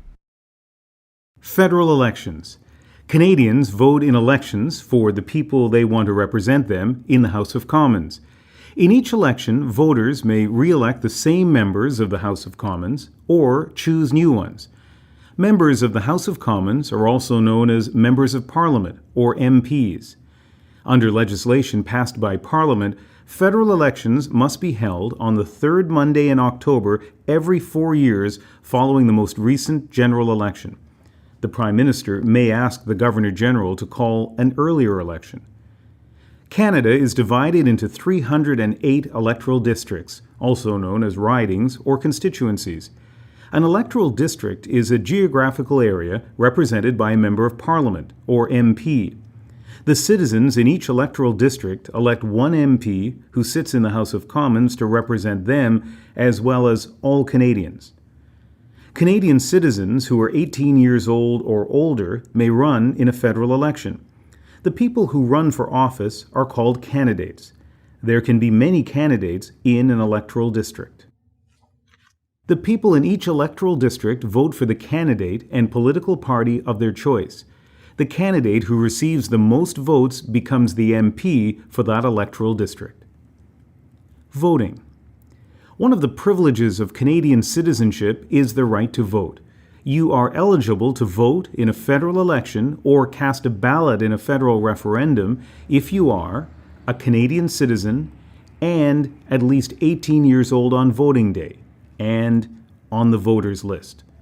The voters list used during federal elections and referendums are produced from the National Register of Electors by a neutral agency of Parliament called Elections Canada. This is a permanent database of Canadian citizens 18 years of age or older who are qualified to vote in federal elections and referendums. Once an election has been called, Elections Canada mails a voter information card to each elector whose name is in the National Register of Electors. The card lists when and where you vote and the number to call if you require an interpreter or other special services. Even if you choose not to be listed in the National Register of Electors or do not receive a voter information card, you can still be added to the voters list at any time, including on Election Day. To vote either on Election Day or at advance polls, go to the polling station listed on your voter information card. Caption: Image of the House of Commons chamber. Secret ballot. Canadian law secures the right to a secret ballot. This means that no one can watch you vote, and no one should look at how you voted. You may choose to discuss how you voted with others, but no one, including family members, your employer, or union representative, has the right to insist that you tell them how you voted. Immediately after the polling stations close, election officers count the ballots, and the results are announced on radio and television and in the newspapers. After an election. Ordinarily, after an election, the leader of the political party with the most seats in the House of Commons is invited by the Governor-General to form the government. After being appointed by the Governor-General, the leader of this party becomes the Prime Minister. If the party in power holds at least half of the seats in the House of Commons, this is called a majority government. If the party in power holds less than half of the seats in the House of Commons, this is called a minority government. The Prime Minister and the party in power run the government as long as they have the support or confidence of the majority of the MPs. When the House of Commons votes on a major issue such as the budget, this is considered a matter of confidence.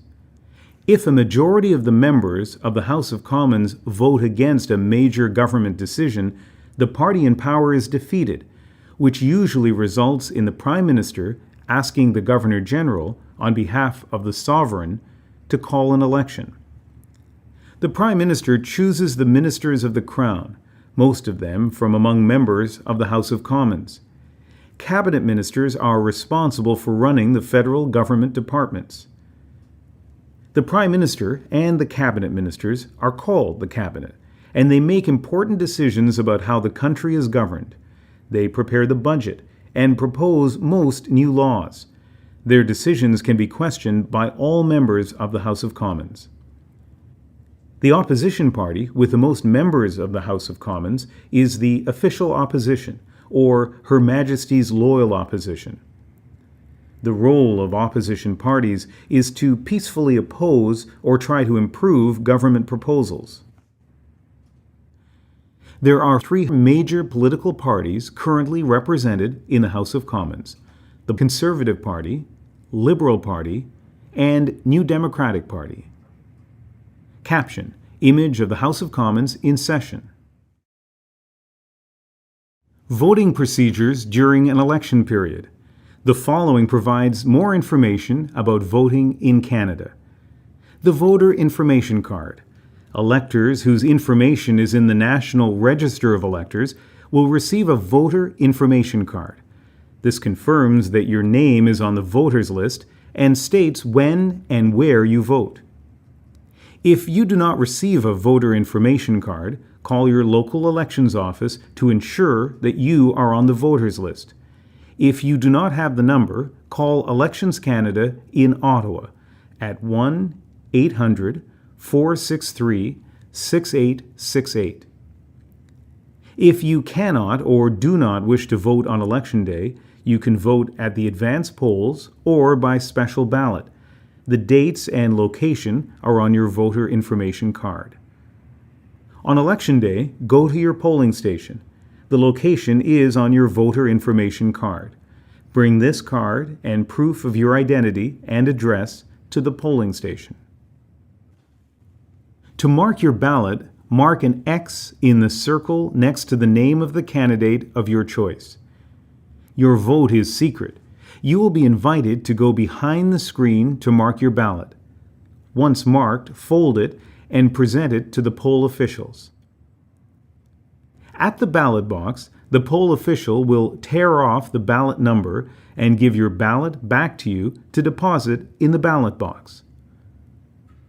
When the polls close, every ballot is counted and the results are made public. You can see the results on television or on the Elections Canada website, www.elections.ca. Other levels of government in Canada. Local or municipal government plays an important role in the lives of our citizens. Municipal governments usually have a council that passes laws, called bylaws, that affect only the local community. The council usually includes a mayor or a reeve and councillors or aldermen. Municipalities are normally responsible for urban or regional planning, streets and roads, sanitation, such as garbage removal, snow removal, firefighting, ambulance, and other emergency services, recreation facilities, public transit, and some local health and social services. Most major urban centers have municipal police forces. Provincial, territorial, and municipal elections are held by secret ballot, but the rules are not the same as those for federal elections. It is important to find out the rules for voting in provincial, territorial, and local elections so that you can exercise your right to vote. The First Nations have band chiefs and counselors who have major responsibilities on First Nations reserves, including housing, schools, and other services. There is a number of provincial, regional, and national Aboriginal organizations that are a voice for First Nations, Métis, and Inuit people in their relationships with the federal, provincial, and territorial governments. The following information will help you understand the differences between federal, provincial, and territorial and municipal levels of government. At the federal government level, the elected officials are called Members of Parliament, or MPs. Some responsibilities at this level of government include national defense, foreign policy, citizenship, policing, international trade, criminal justice, Aboriginal affairs, immigration, agriculture, environment. Of these examples, immigration, agriculture, and the environment are shared responsibilities with the provincial or territorial level of government. At the provincial or territorial government level, the elected officials are called one of the following titles, depending on the province or territory: members of the Legislative Assembly, or MLAs, members of the National Assembly, or MNAs, members of the Provincial Parliament, or MPPs, or members of the House of Assembly, or MHAs. Some responsibilities at this level of government include education, healthcare, natural resources, highways, policing in Ontario and Quebec, property, and civil rights. At the municipal or local government level, the elected officials are called councillors or aldermen, and the senior elected official is called a mayor or reeve. Some responsibilities at this level of government include social and community health, recycling programs, transportation and utilities, snow removal, policing, firefighting, emergency services. Caption: Image of the Provincial Assembly in Charlottetown, Prince Edward Island. How much do you know about your government? The following are some questions that you can use to test your knowledge about your government. At the federal government level, who is Canada's head of state? What is the name of the representative of the Queen of Canada, the Governor General?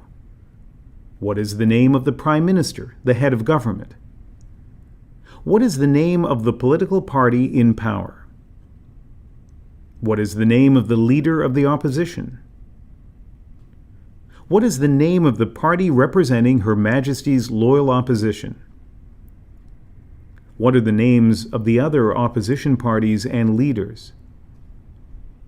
Who is your Member of Parliament, or MP, in Ottawa? What is your federal electoral district called?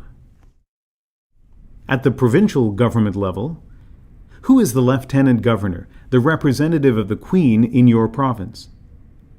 Who is your Premier or head of government? What is the name of the provincial party in power? What are the names of the provincial opposition parties and leaders? Who is your provincial representative?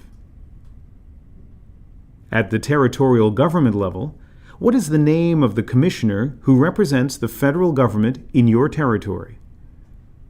What is the name of the premier? What is the name of your territorial representative? At the municipal government level, what is the name of the municipality where you live? Who is the head of the municipal government, mayor or reeve? Caption: Image of the Quebec City Hall, constructed in 1895 to 1896. The justice system. The Canadian justice system guarantees everyone due process under the law. Our judicial system is founded on the presumption of innocence in criminal matters, meaning everyone is innocent until proven guilty. Canada's legal system is based on a heritage that includes the rule of law, freedom under the law, democratic principles, and due process. Due process is the principle that the government must respect all of the legal rights a person is entitled to under the law. Canada is governed by an organized system of laws. These laws are the written rules intended to guide people in our society. They are made by elected representatives. The courts settle disputes and the police enforce the laws.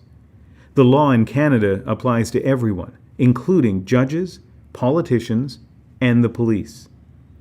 Our laws are intended to provide order in society and a peaceful way to settle disputes and to express the values and beliefs of Canadians.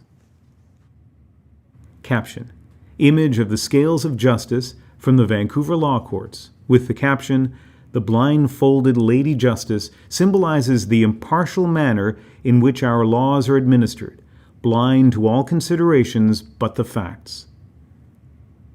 Caption: Image of a border guard with a sniffer dog inspecting the trunk of a car at the Canada-US border. Courts. The Supreme Court of Canada is our country's highest court. The Federal Court of Canada deals with matters concerning the federal government. In most provinces, there is an appeal court and a trial court, sometimes called the Court of Queen's Bench or the Supreme Court. There are also provincial courts for lesser offenses, family courts, traffic courts, and small claims courts for civil cases involving small sums of money. Police. The police are there to keep people safe and to enforce the law. You can ask the police for help in all kinds of situations. If there's been an accident, if someone has stolen something from you, if you're a victim of assault, if you see a crime taking place, or if someone you know has gone missing. There are different types of police in Canada. There are provincial police forces in Ontario and Quebec, and municipal police departments in all provinces.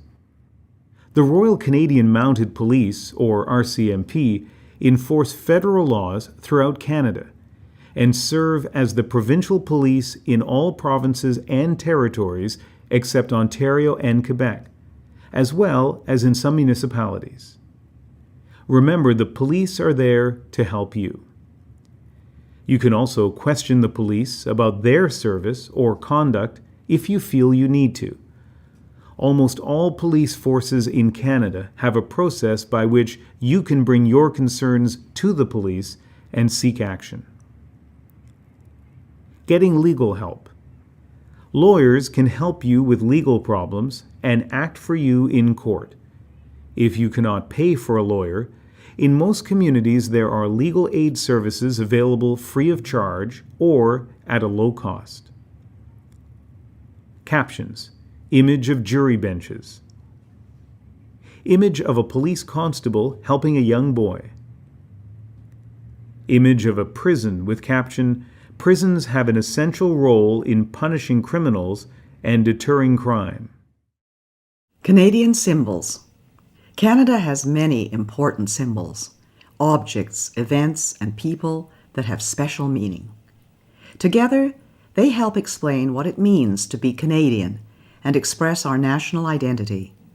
Important Canadian symbols have been discussed throughout this booklet.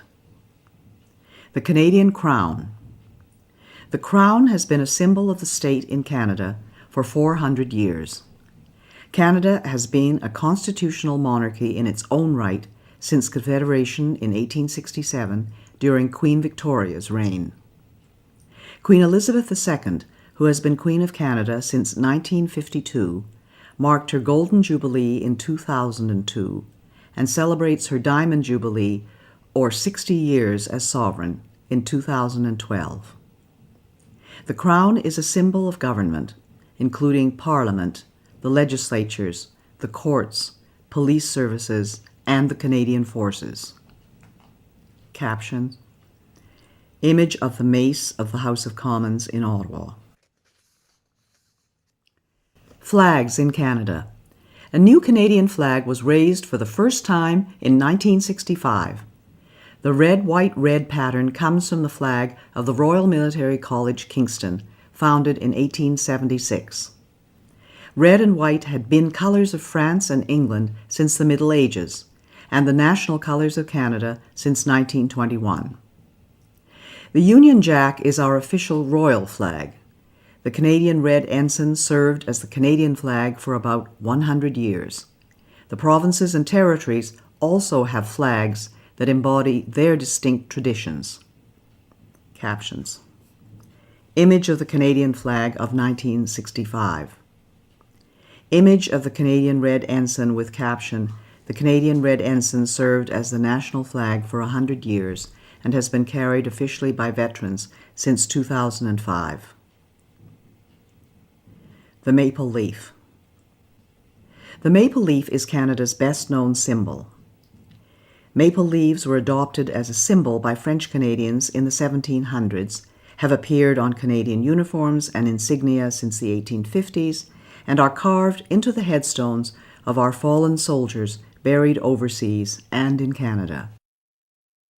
The fleur-de-lis. It is said that the lily flower, fleur-de-lis, was adopted by the French king in the year 496.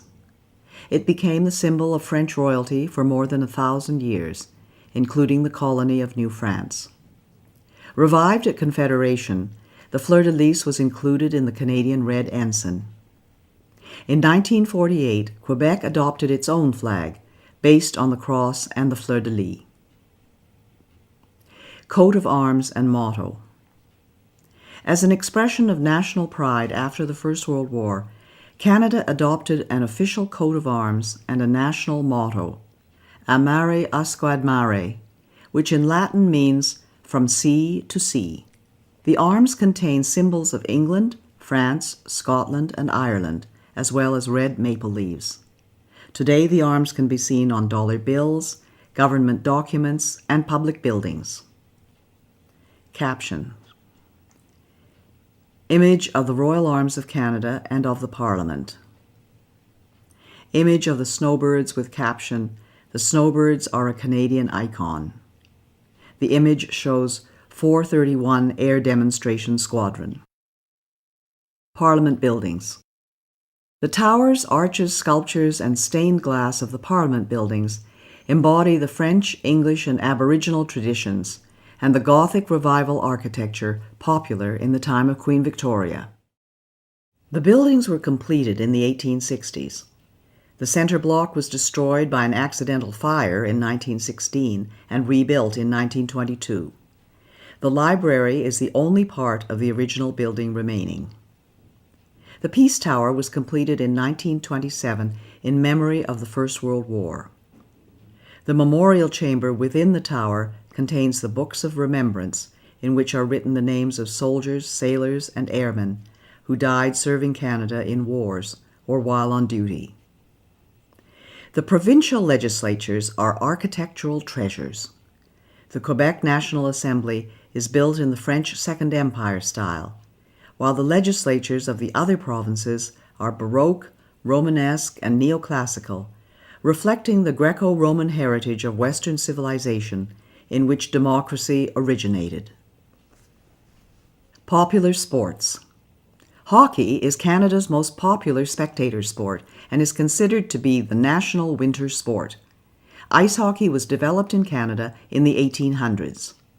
The National Hockey League plays for the Championship Stanley Cup, donated by Lord Stanley, the Governor-General, in 1892. The Clarkson Cup, established in 2005 by Adrian Clarkson, the 26th Governor-General and the first of Asian origin, is awarded for women's hockey. Many young Canadians play hockey at school, in a hockey league, or on quiet streets, road hockey or street hockey, and are taken to the hockey rink by their parents.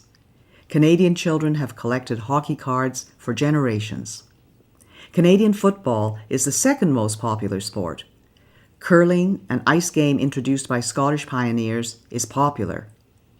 Lacrosse, an ancient sport first played by Aboriginals, is the official summer sport. Soccer has the most registered players of any game in Canada. Caption. Image of the Montreal Canadiens, Stanley Cup champions in 1978. The beaver. The beaver was adopted centuries ago as a symbol of the Hudson's Bay Company. It became an emblem of the Saint-Jean-Baptiste Society, a French-Canadian patriotic association, in 1834, and was also adopted by other groups. This industrious rodent can be seen on the 5-cent coin, on the coats of arms of Saskatchewan and Alberta, and of cities such as Montreal and Toronto. Caption: Image of a beaver. Canada's official languages. English and French are the two official languages and are important symbols of identity. English speakers, Anglophones, and French speakers, Francophones, have lived together in partnership and creative tension for more than 300 years. You must have adequate knowledge of English or French to become a Canadian citizen.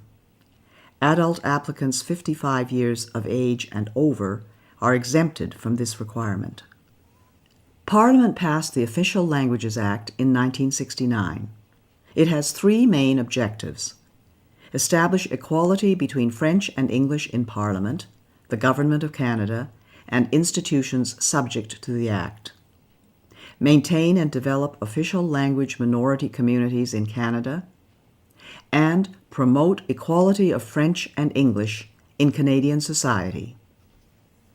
Caption: Image of the Royal Canadian Mounted Police in Ottawa.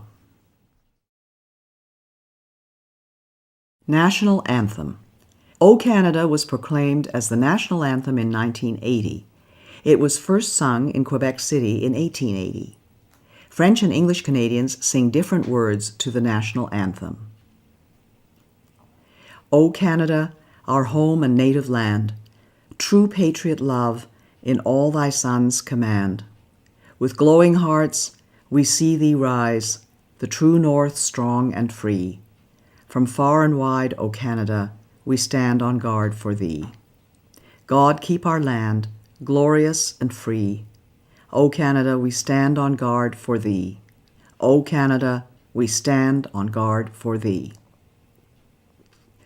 O Canada, terre de nos aïeux, ton front est ceint de fleurons glorieux, car ton bras sait porter l'épée, il sait porter la croix. Ton histoire est une épopée des plus brillants exploits, et ta valeur, de foi trompée, protégera nos foyers et nos droits, protégera nos foyers et nos droits. Royal Anthem.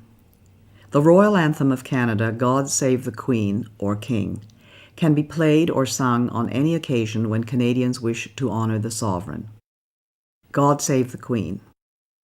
God save our gracious Queen, long live our noble Queen. God save the Queen. Send her victorious, happy and glorious, long to reign over us. God save the Queen. Dieu protège la reine. Dieu protège la reine de sa main souveraine. Vive la reine, qu'un règne glorieux, long et victorieux, ronde son peuple heureux. Vive la reine. The Order of Canada and other honors. All countries have ways to recognize outstanding citizens. Official awards are called honors, consisting of orders, decorations, and medals.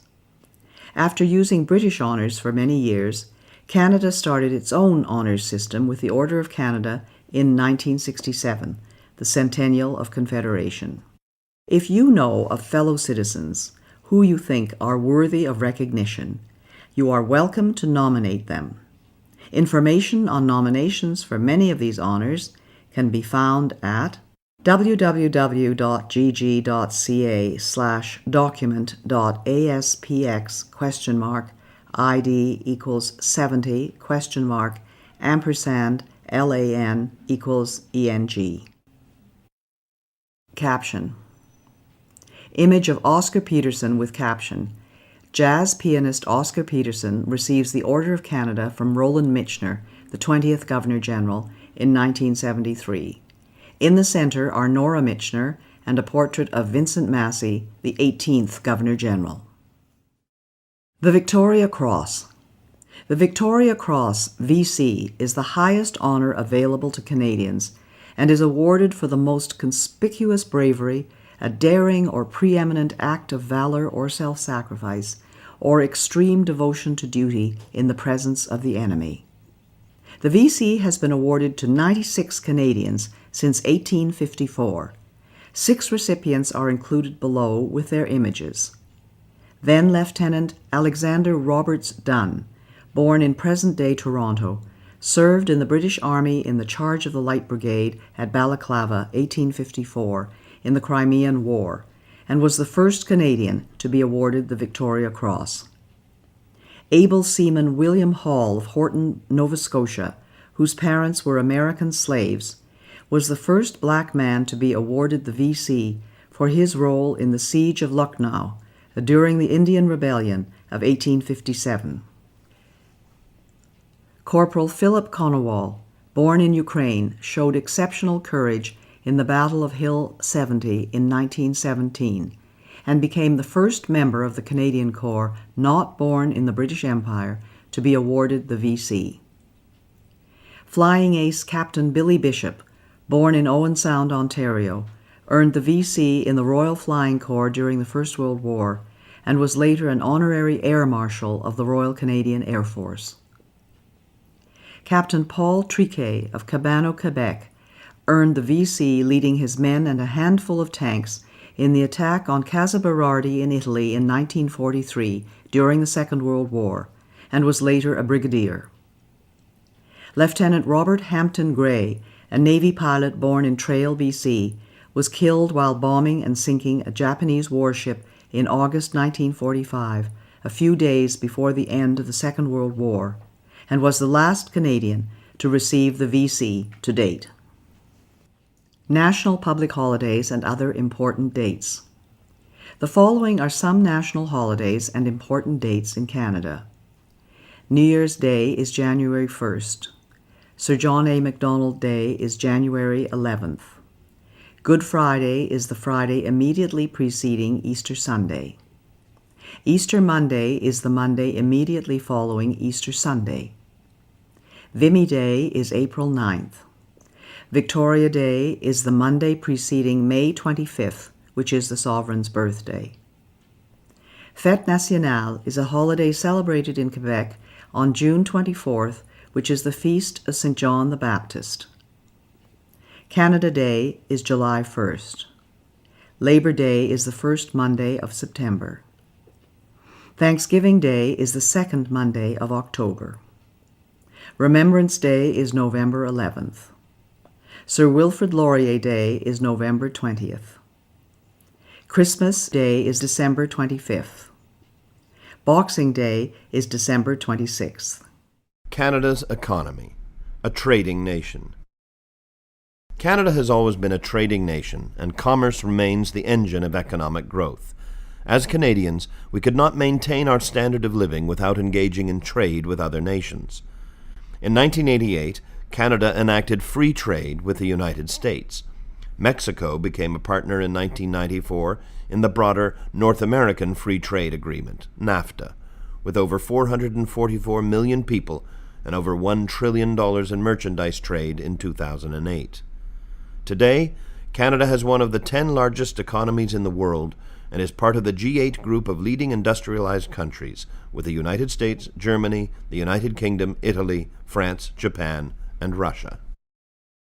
Canada's economy includes 3 main types of industries. Service industries provide thousands of different jobs in areas like transportation, education, healthcare, construction, banking, communications, retail services, tourism, and government. More than 75% of working Canadians now have jobs in service industries. Manufacturing industries make products to sell in Canada and around the world. Manufactured products include paper, high-technology equipment, aerospace technology, automobiles, machinery, food, clothing, and many other goods. Our largest international trading partner is the United States. Natural resources industries include forestry, fishing, agriculture, mining, and energy. These industries have played an important part in the country's history and development. Today, the economy of many areas of the country still depends on developing natural resources, and a large percentage of Canada's exports are natural resources commodities.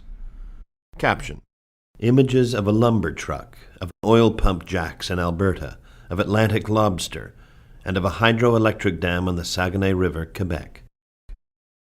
Canada enjoys close relations with the United States, and each is the other's largest trading partner. Over 3/4 of Canadian exports are destined for the USA. In fact, we have the biggest bilateral trading relationship in the world. Integrated Canada-USA supply chains compete with the rest of the world. Canada exports billions of dollars worth of energy products, industrial goods, machinery, equipment, automotive, agricultural, fishing and forestry products, and consumer goods every year. Millions of Canadians and Americans cross every year and in safety what is traditionally known as the world's longest undefended border. At Blaine in the state of Washington, the Peace Arch, inscribed with the words, "Children of a common mother" and "Brethren dwelling together in unity," symbolizes our close ties and common interests. Caption: Images of a car assembly plant in Oakville, Ontario, of the Port of Vancouver, of a research laboratory, of RIM's BlackBerry device, and of ice wine grapes in the Niagara region in Ontario. Canada's regions. Canada is the second largest country on Earth, with 10 million square kilometers. 3 oceans line Canada's frontiers: the Pacific Ocean in the west, the Atlantic Ocean in the east, and the Arctic Ocean to the north. Along the southern edge of Canada lies the Canada-United States boundary. Both Canada and the USA are committed to a safe, secure, and efficient frontier. The regions of Canada. Canada includes many different geographical areas and 5 distinct regions, which are the Atlantic Provinces, Central Canada, the Prairie Provinces, the West Coast, and the Northern Territories. The national capital.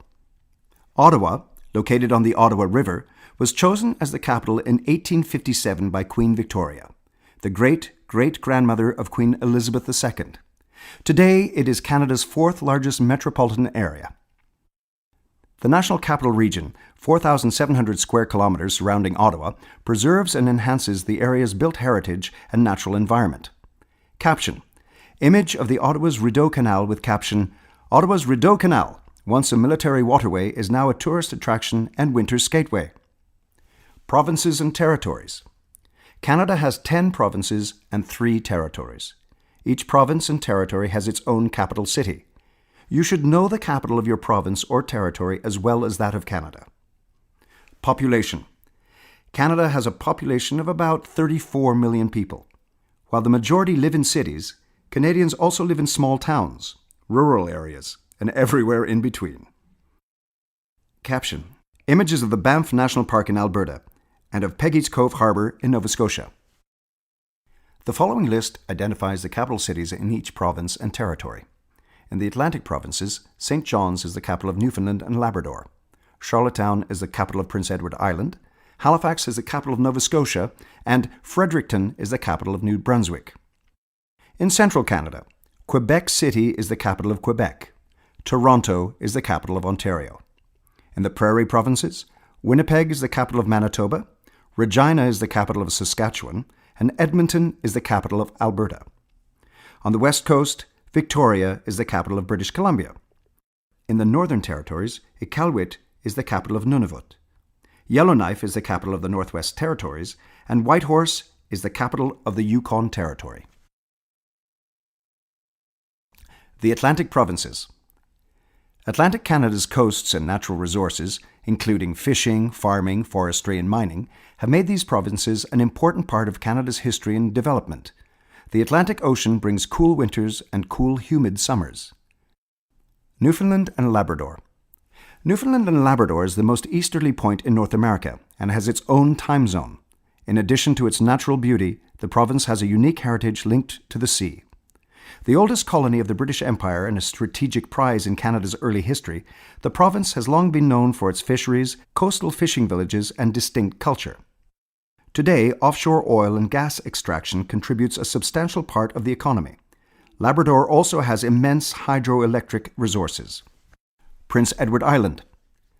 Prince Edward Island, PEI, is the smallest province, known for its beaches, red soil, and agriculture, especially potatoes.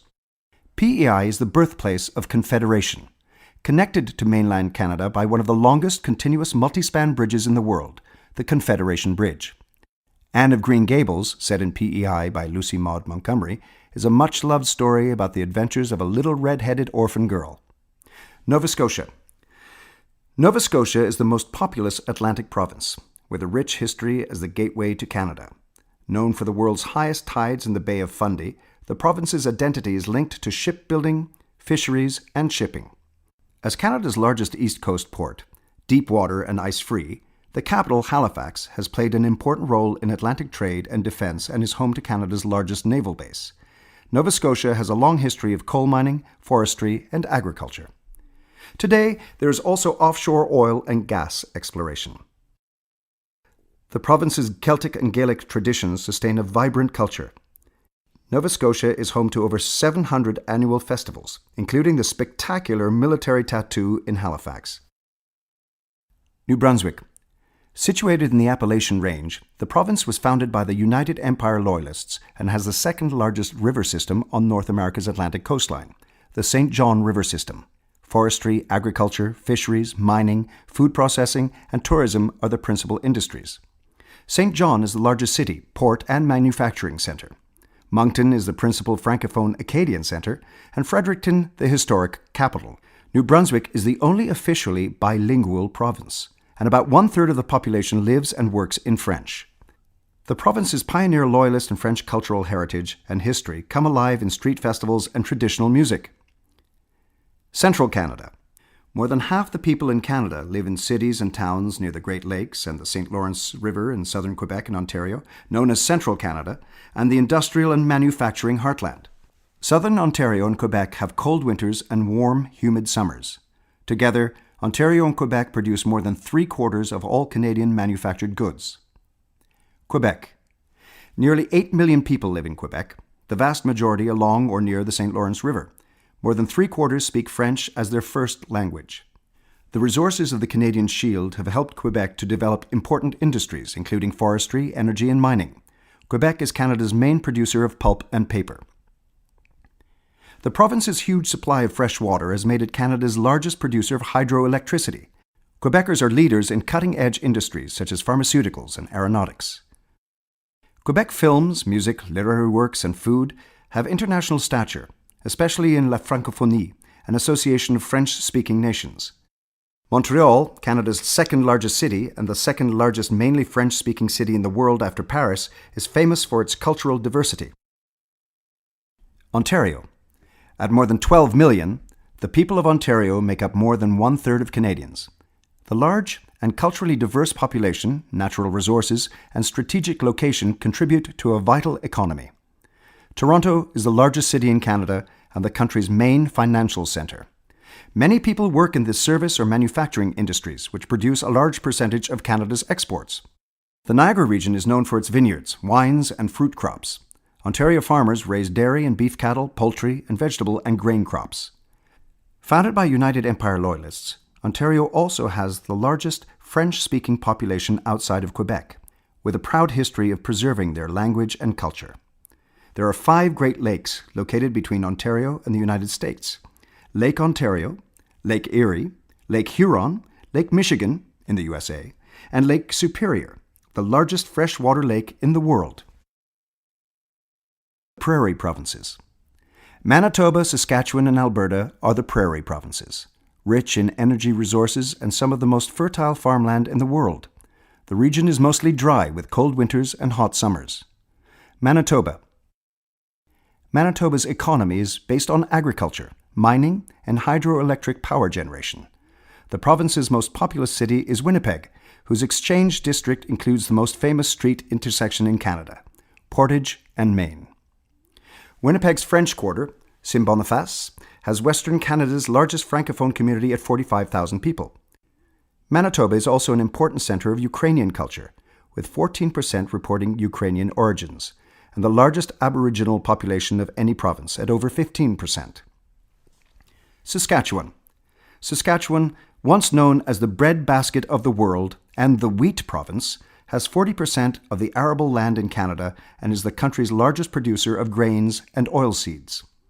It also boasts the world's richest deposits of uranium and potash used in fertilizer and produces oil and natural gas. Regina, the capital, is home to the training academy of the Royal Canadian Mounted Police. Saskatoon, the largest city, is the headquarters of the mining industry and an important educational, research, and technology centre. Alberta. Alberta is the most populous prairie province. The province and the world-famous Lake Louise in the Rocky Mountains were both named after Princess Louise Caroline Alberta, fourth daughter of Queen Victoria. Alberta has 5 national parks, including Banff National Park, established in 1885. The rugged Badlands house some of the world's richest deposits of prehistoric fossils and dinosaur finds. Alberta is the largest producer of oil and gas, and the oil sands in the north are being developed as a major energy source. Alberta is also renowned for agriculture, especially for the vast cattle ranches that make Canada one of the world's major beef producers. The West Coast. British Columbia is known for its majestic mountains and as Canada's Pacific Gateway. The Port of Vancouver, Canada's largest and busiest, handles billions of dollars in goods traded around the world. Warm air streams from the Pacific Ocean gives the BC coast a temperate climate. British Columbia. British Columbia, or BC, on the Pacific coast, is Canada's westernmost province, with a population of 4 million. The Port of Vancouver is our gateway to the Asia-Pacific. About 1/2 of all the goods produced in BC are forestry products, including lumber, newsprint, and pulp and paper products, the most valuable forestry industry in Canada. BC is also known for mining, fishing, and the fruit orchards and wine industry of the Okanagan Valley. BC has the most extensive park system in Canada, with approximately 600 provincial parks.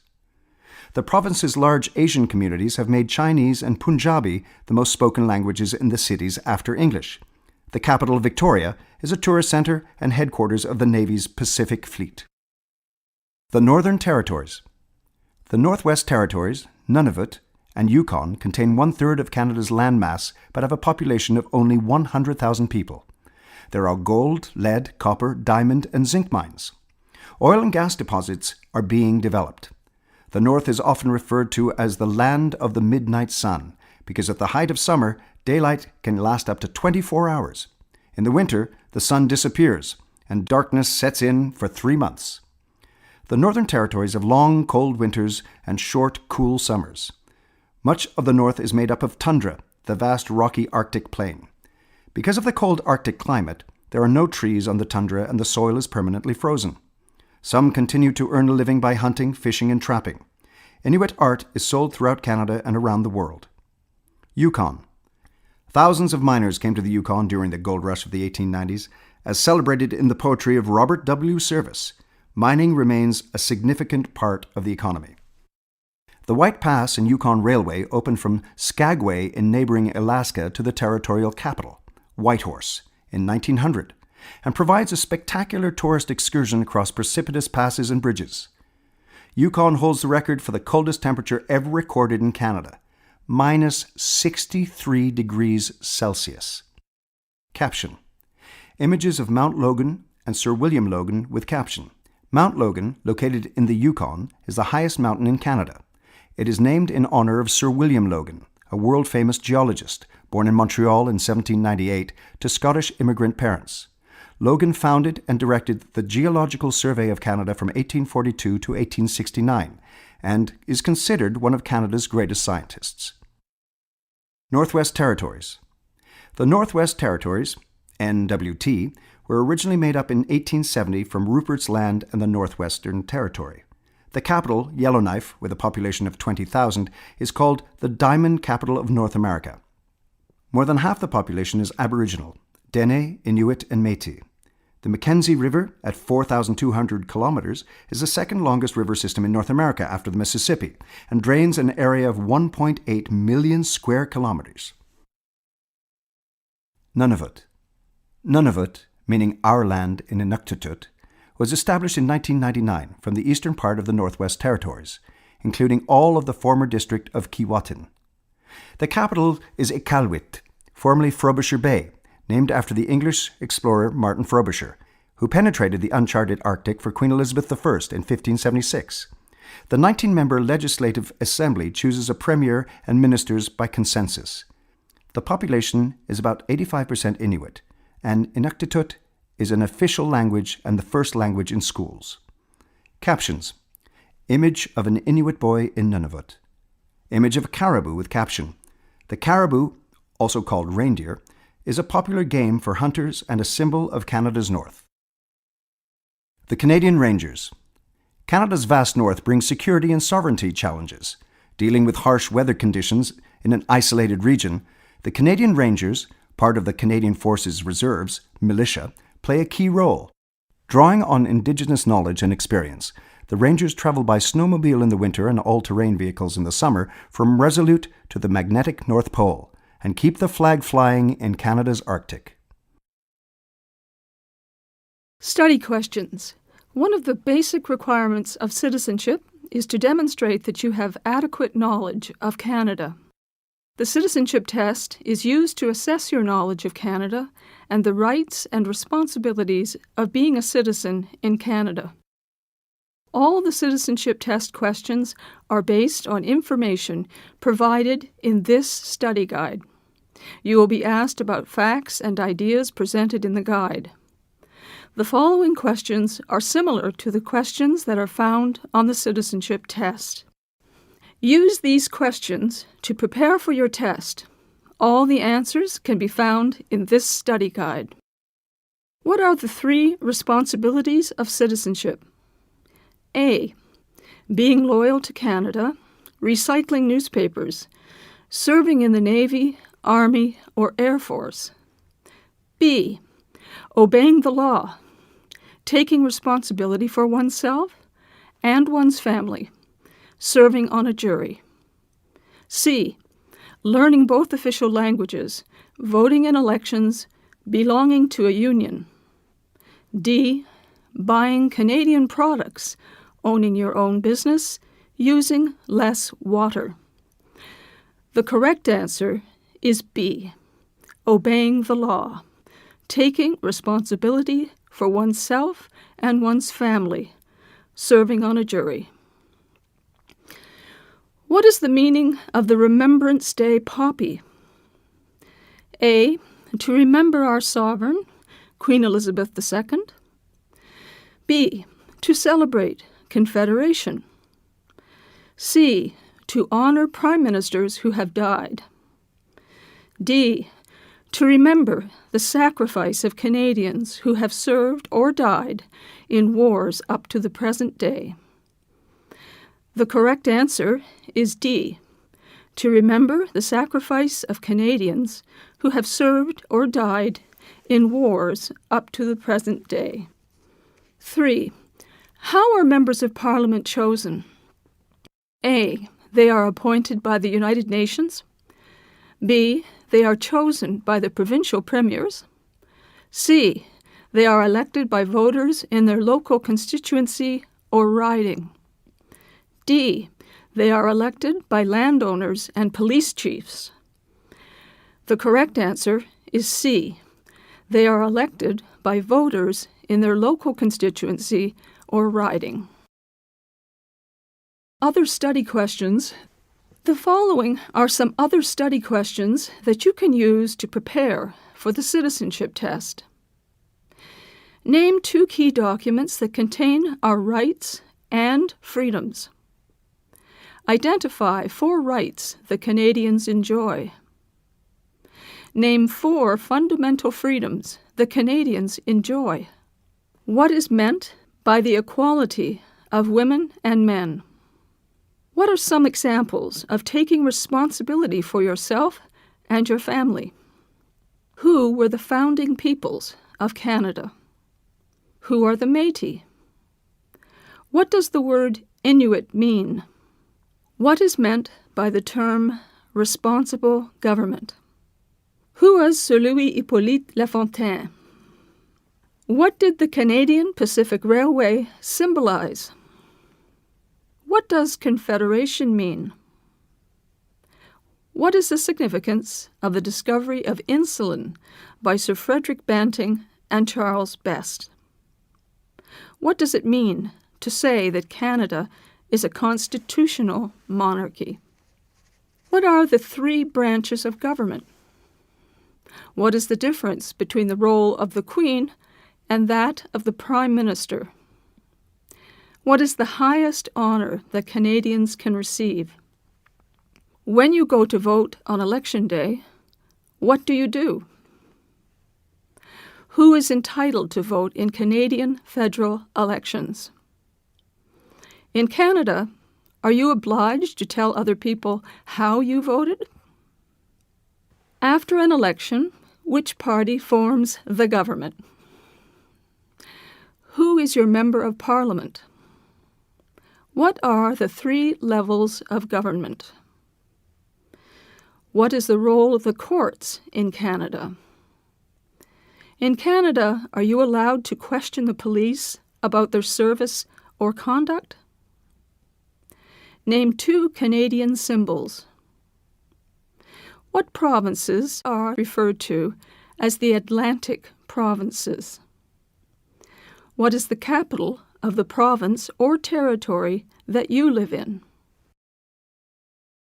For more information about Canadian citizenship, you can obtain citizenship application information and take advantage of the many resources that are available by telephone. For all areas within Canada, the toll-free call center number is 1-888-242-2100. Online, you can visit the Citizenship and Immigration website at www.cic.gc.ca.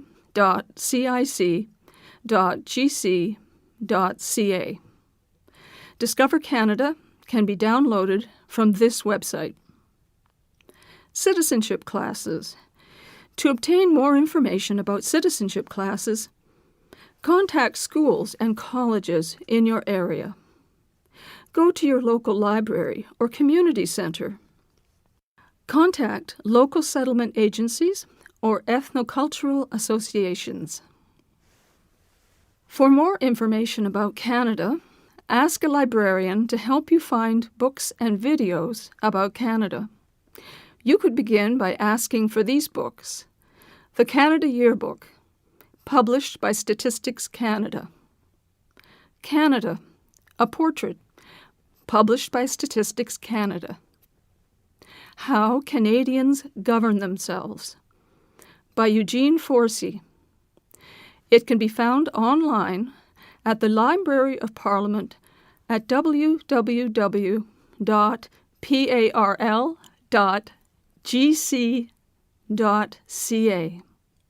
The Canadian Encyclopedia, including the Youth Encyclopedia of Canada, www.thecanadianencyclopedia.com. The Story of Canada, written by Janet Lunn and Christopher Moore, published by Leicester Publishing Limited.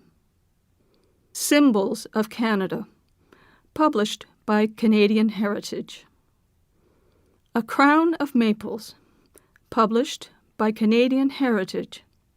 Canada, A People's History, Canadian Broadcasting Corporation. Canada's History, published by Canada's National History Society. Kayak, Canada's history magazine for kids, published by Canada's National History Society. For more information about federal programs and services, you can obtain information about Canada by telephone or on the Internet. By telephone, call toll-free 1-800-O-CANADA, 1-800-622-6232, or 1-800-465-7735 TTY. Internet. The Government of Canada website contains information about many government programs and services. It can be found at www.canada.gc.ca. The following are other websites of interest that provide information on topics found in this guide. Websites about Canada. The Crown and Governor-General, www.gg.ca. Canadian Heritage, www.pch.gc.ca.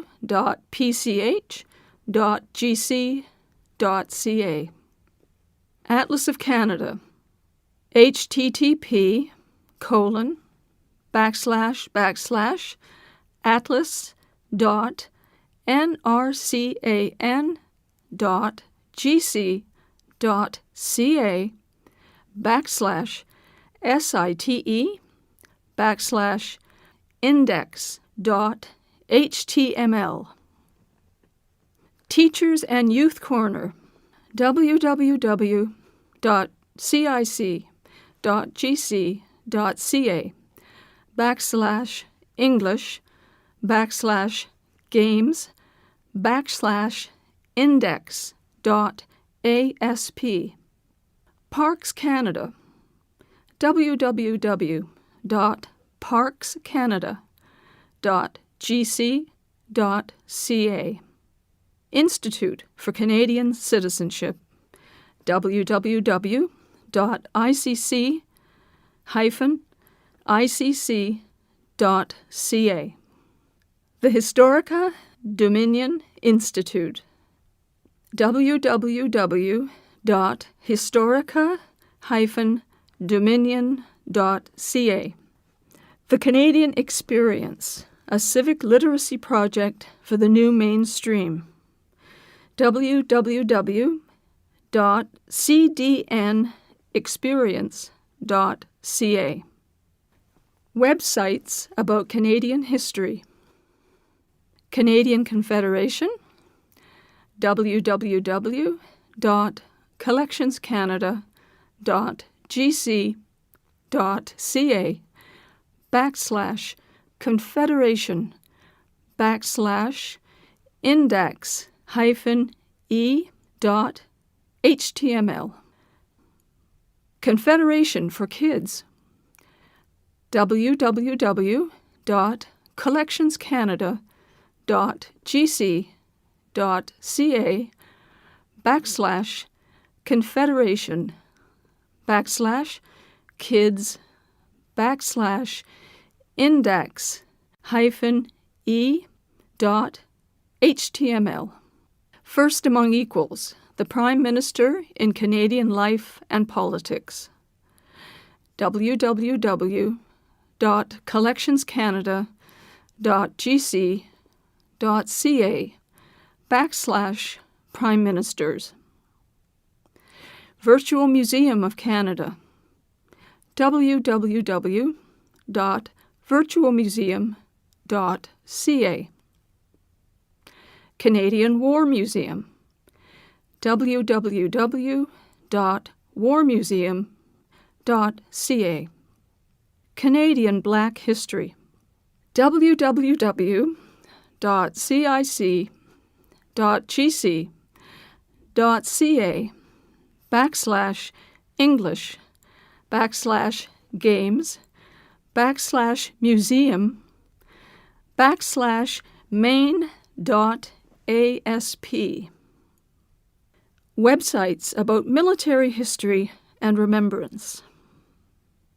A Day of Remembrance, www.vac-history-other-dayremembrance.pdf. Heroes and Poppies, An Introduction to Remembrance, available in hard copy version only. Order at https:// CR orders hyphen command ESCSS dot VAC hyphen ACC dot GC dot CA backslash order dot PHP question mark M equal sign item underscore list ampersand C equal sign education kits. Canada remembers www.vac-acc.gc.ca backslash remembers backslash sub.cfm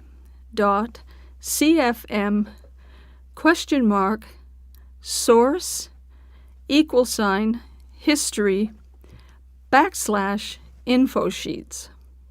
Historical booklets www.vac-acc.gc.ca backslash remembers backslash sub.cfm question mark source equal sign history backslash series. Websites about government. Parliament of Canada, www.parl.gc.ca. I can vote, www.elections.ca backslash content underscore youth.asp question mark section equal sign YTH ampersand DIR equal sign RES backslash GEN backslash CAN ampersand document equal sign index ampersand LANG equal sign E ampersand text only equal sign false. Canada's system of justice, www.justice.gc.ca backslash ENG backslash DEPT hyphen MIN backslash PUB backslash JUST. Websites about geography. Geography quizzes. http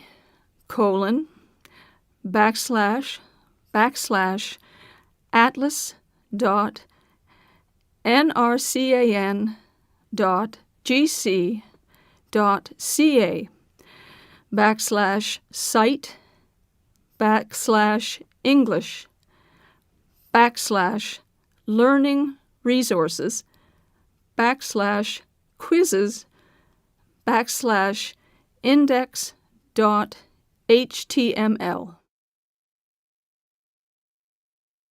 Websites about creating a greener Canada.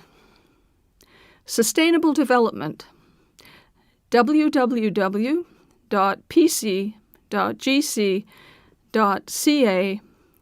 backslash docs backslash pc backslash strat backslash sdd hyphen sds hyphen 2007 backslash index underscore e dot asp. Being energy efficient. www.nrcan.gc.ca backslash ENEENE backslash EFF/EFF/eng.php. Websites about getting involved. Volunteer Canada, www.volunteer.ca. Volunteer opportunities related to the environment. www.EN#N=01F/B8-1. Websites about travel in Canada. Newfoundland and Labrador, www.newfoundlandlabrador.com. Prince Edward Island, www.gentleisland.com. Nova Scotia, www.novascotia.com. New Brunswick, www.tourismnewbrunswick.ca. Quebec, www.bonjourquebec.com. Ontario, www.ontariotravel.net. Manitoba, www.travelmanitoba.com. Saskatchewan, www.sasktourism.com. Alberta, www.travelalberta.com. British Columbia, www.hellobc.com. Nunavut, www.nunavuttourism.com. Northwest Territories, www.spectacularnwt.com. Yukon Territory, www.travelyukon.com. Caption: Image of the Confederation Bridge with caption. The Confederation Bridge joins the provinces of New Brunswick and Prince Edward Island. At almost 13 kilometers in length, the bridge is the longest in the world to cross water that freezes in winter. Acknowledgements. The following Government of Canada departments and agencies were involved in the development of Discover Canada. Canadian Heritage, Canadian Human Rights Commission, Citizenship and Immigration Canada, Office of the Commissioner of Official Languages, Elections Canada, Environment Canada, Indian and Northern Affairs Canada, Industry Canada, Justice Canada, Library and Archives Canada, Library of Parliament, Natural Resources Canada, Parks Canada, Veterans Affairs Canada. The following organizations were involved in the development of Discover Canada: Canada's National History Society, Fédération de communautés francophones et acadiennes du Canada, FCFA. The Historica Dominion Institute, Institute for Canadian Citizenship. The following individuals were involved in the development of Discover Canada: Dr. Janet Azenstadt, Mr. Curtis Barlow, Dr. Randy Boyagoda, Mr. Marc Chalafaux, General Jean de Castellan, the Right Honourable Adrian Clarkson, Mr. Andrew Cohen, Mr. Alex Colville, Ms. Anne Dadson, Dr. Xavier Gelina, Dr. Jack Granatstein, Mr. Rudyard Griffiths, Dr. Linda Haverstock, Dr. Peter Henshaw, Dr. D. Michael Jackson, Senator Serge Joel, Dr. Margaret McMillan, Dr. Christopher McCreary, Mr. James Marsh, Father Jacques Monet, Dr. Jim Miller, Ms. Deborah Morrison, Dr. Desmond Morton, Mr. Bernard Potier, Mr. Colin Robertson, Dr. John Ralston Saul. Authorities. The following are the legal authorities under which Canada's citizenship program is administered. Section 5 of the Citizenship Act. Section 5, subsection 1. The Minister shall grant citizenship to any person who has an adequate knowledge of Canada and the responsibilities and privileges of citizenship. Section 15 of the Citizenship Regulations. Knowledge of Canada and citizenship criteria. Section 15, subsection 1. A person is considered to have an adequate knowledge of Canada if they demonstrate, based on their responses to questions prepared by the Minister, that they know the national symbols of Canada and have a general understanding of the following subjects. A. The chief characteristics of Canadian political and military history.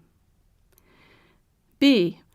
The chief characteristics of Canadian social and cultural history. C. The chief characteristics of Canadian physical and political geography. D. The chief characteristics of the Canadian system of government as a constitutional monarchy. And E. Characteristics of Canada other than those referred to in paragraphs A to D. Section 15, subsection 2. A person is considered to have an adequate knowledge of the responsibilities and privileges of citizenship if they demonstrate, based on the responses to questions prepared by the Minister, that they have a general understanding of the following subjects. A. Participation in the Canadian democratic process. B. Participation in Canadian society, including volunteerism, respect for the environment, and the protection of Canada's natural, cultural, and architectural heritage. C. Respect for the rights, freedoms, and obligations set out in the laws of Canada. And D. The responsibilities and privileges of citizenship other than those referred to in paragraphs A to C. Memorable quotes. For here in Canada, I want the marble to remain the marble, the granite to remain the granite, the oak to remain the oak, and out of these elements I would build a nation great among the nations of the world. Sir Wilfrid Laurier, 7th Prime Minister of Canada, July 11, 1896 to October 6, 1911. I am a Canadian, free to speak without fear, free to worship in my own way, free to stand for what I think right, free to oppose what I believe wrong, or free to choose those who shall govern my country. This heritage of freedom I pledge to uphold for myself and all mankind. John Diefenbaker, 13th Prime Minister of Canada, June 21, 1957 to April 22, 1963. These quotes do not need to be learned for the citizenship test. Caption: Image of Team Canada who won the gold medal in men's hockey during the 2010 Winter Olympics in Vancouver.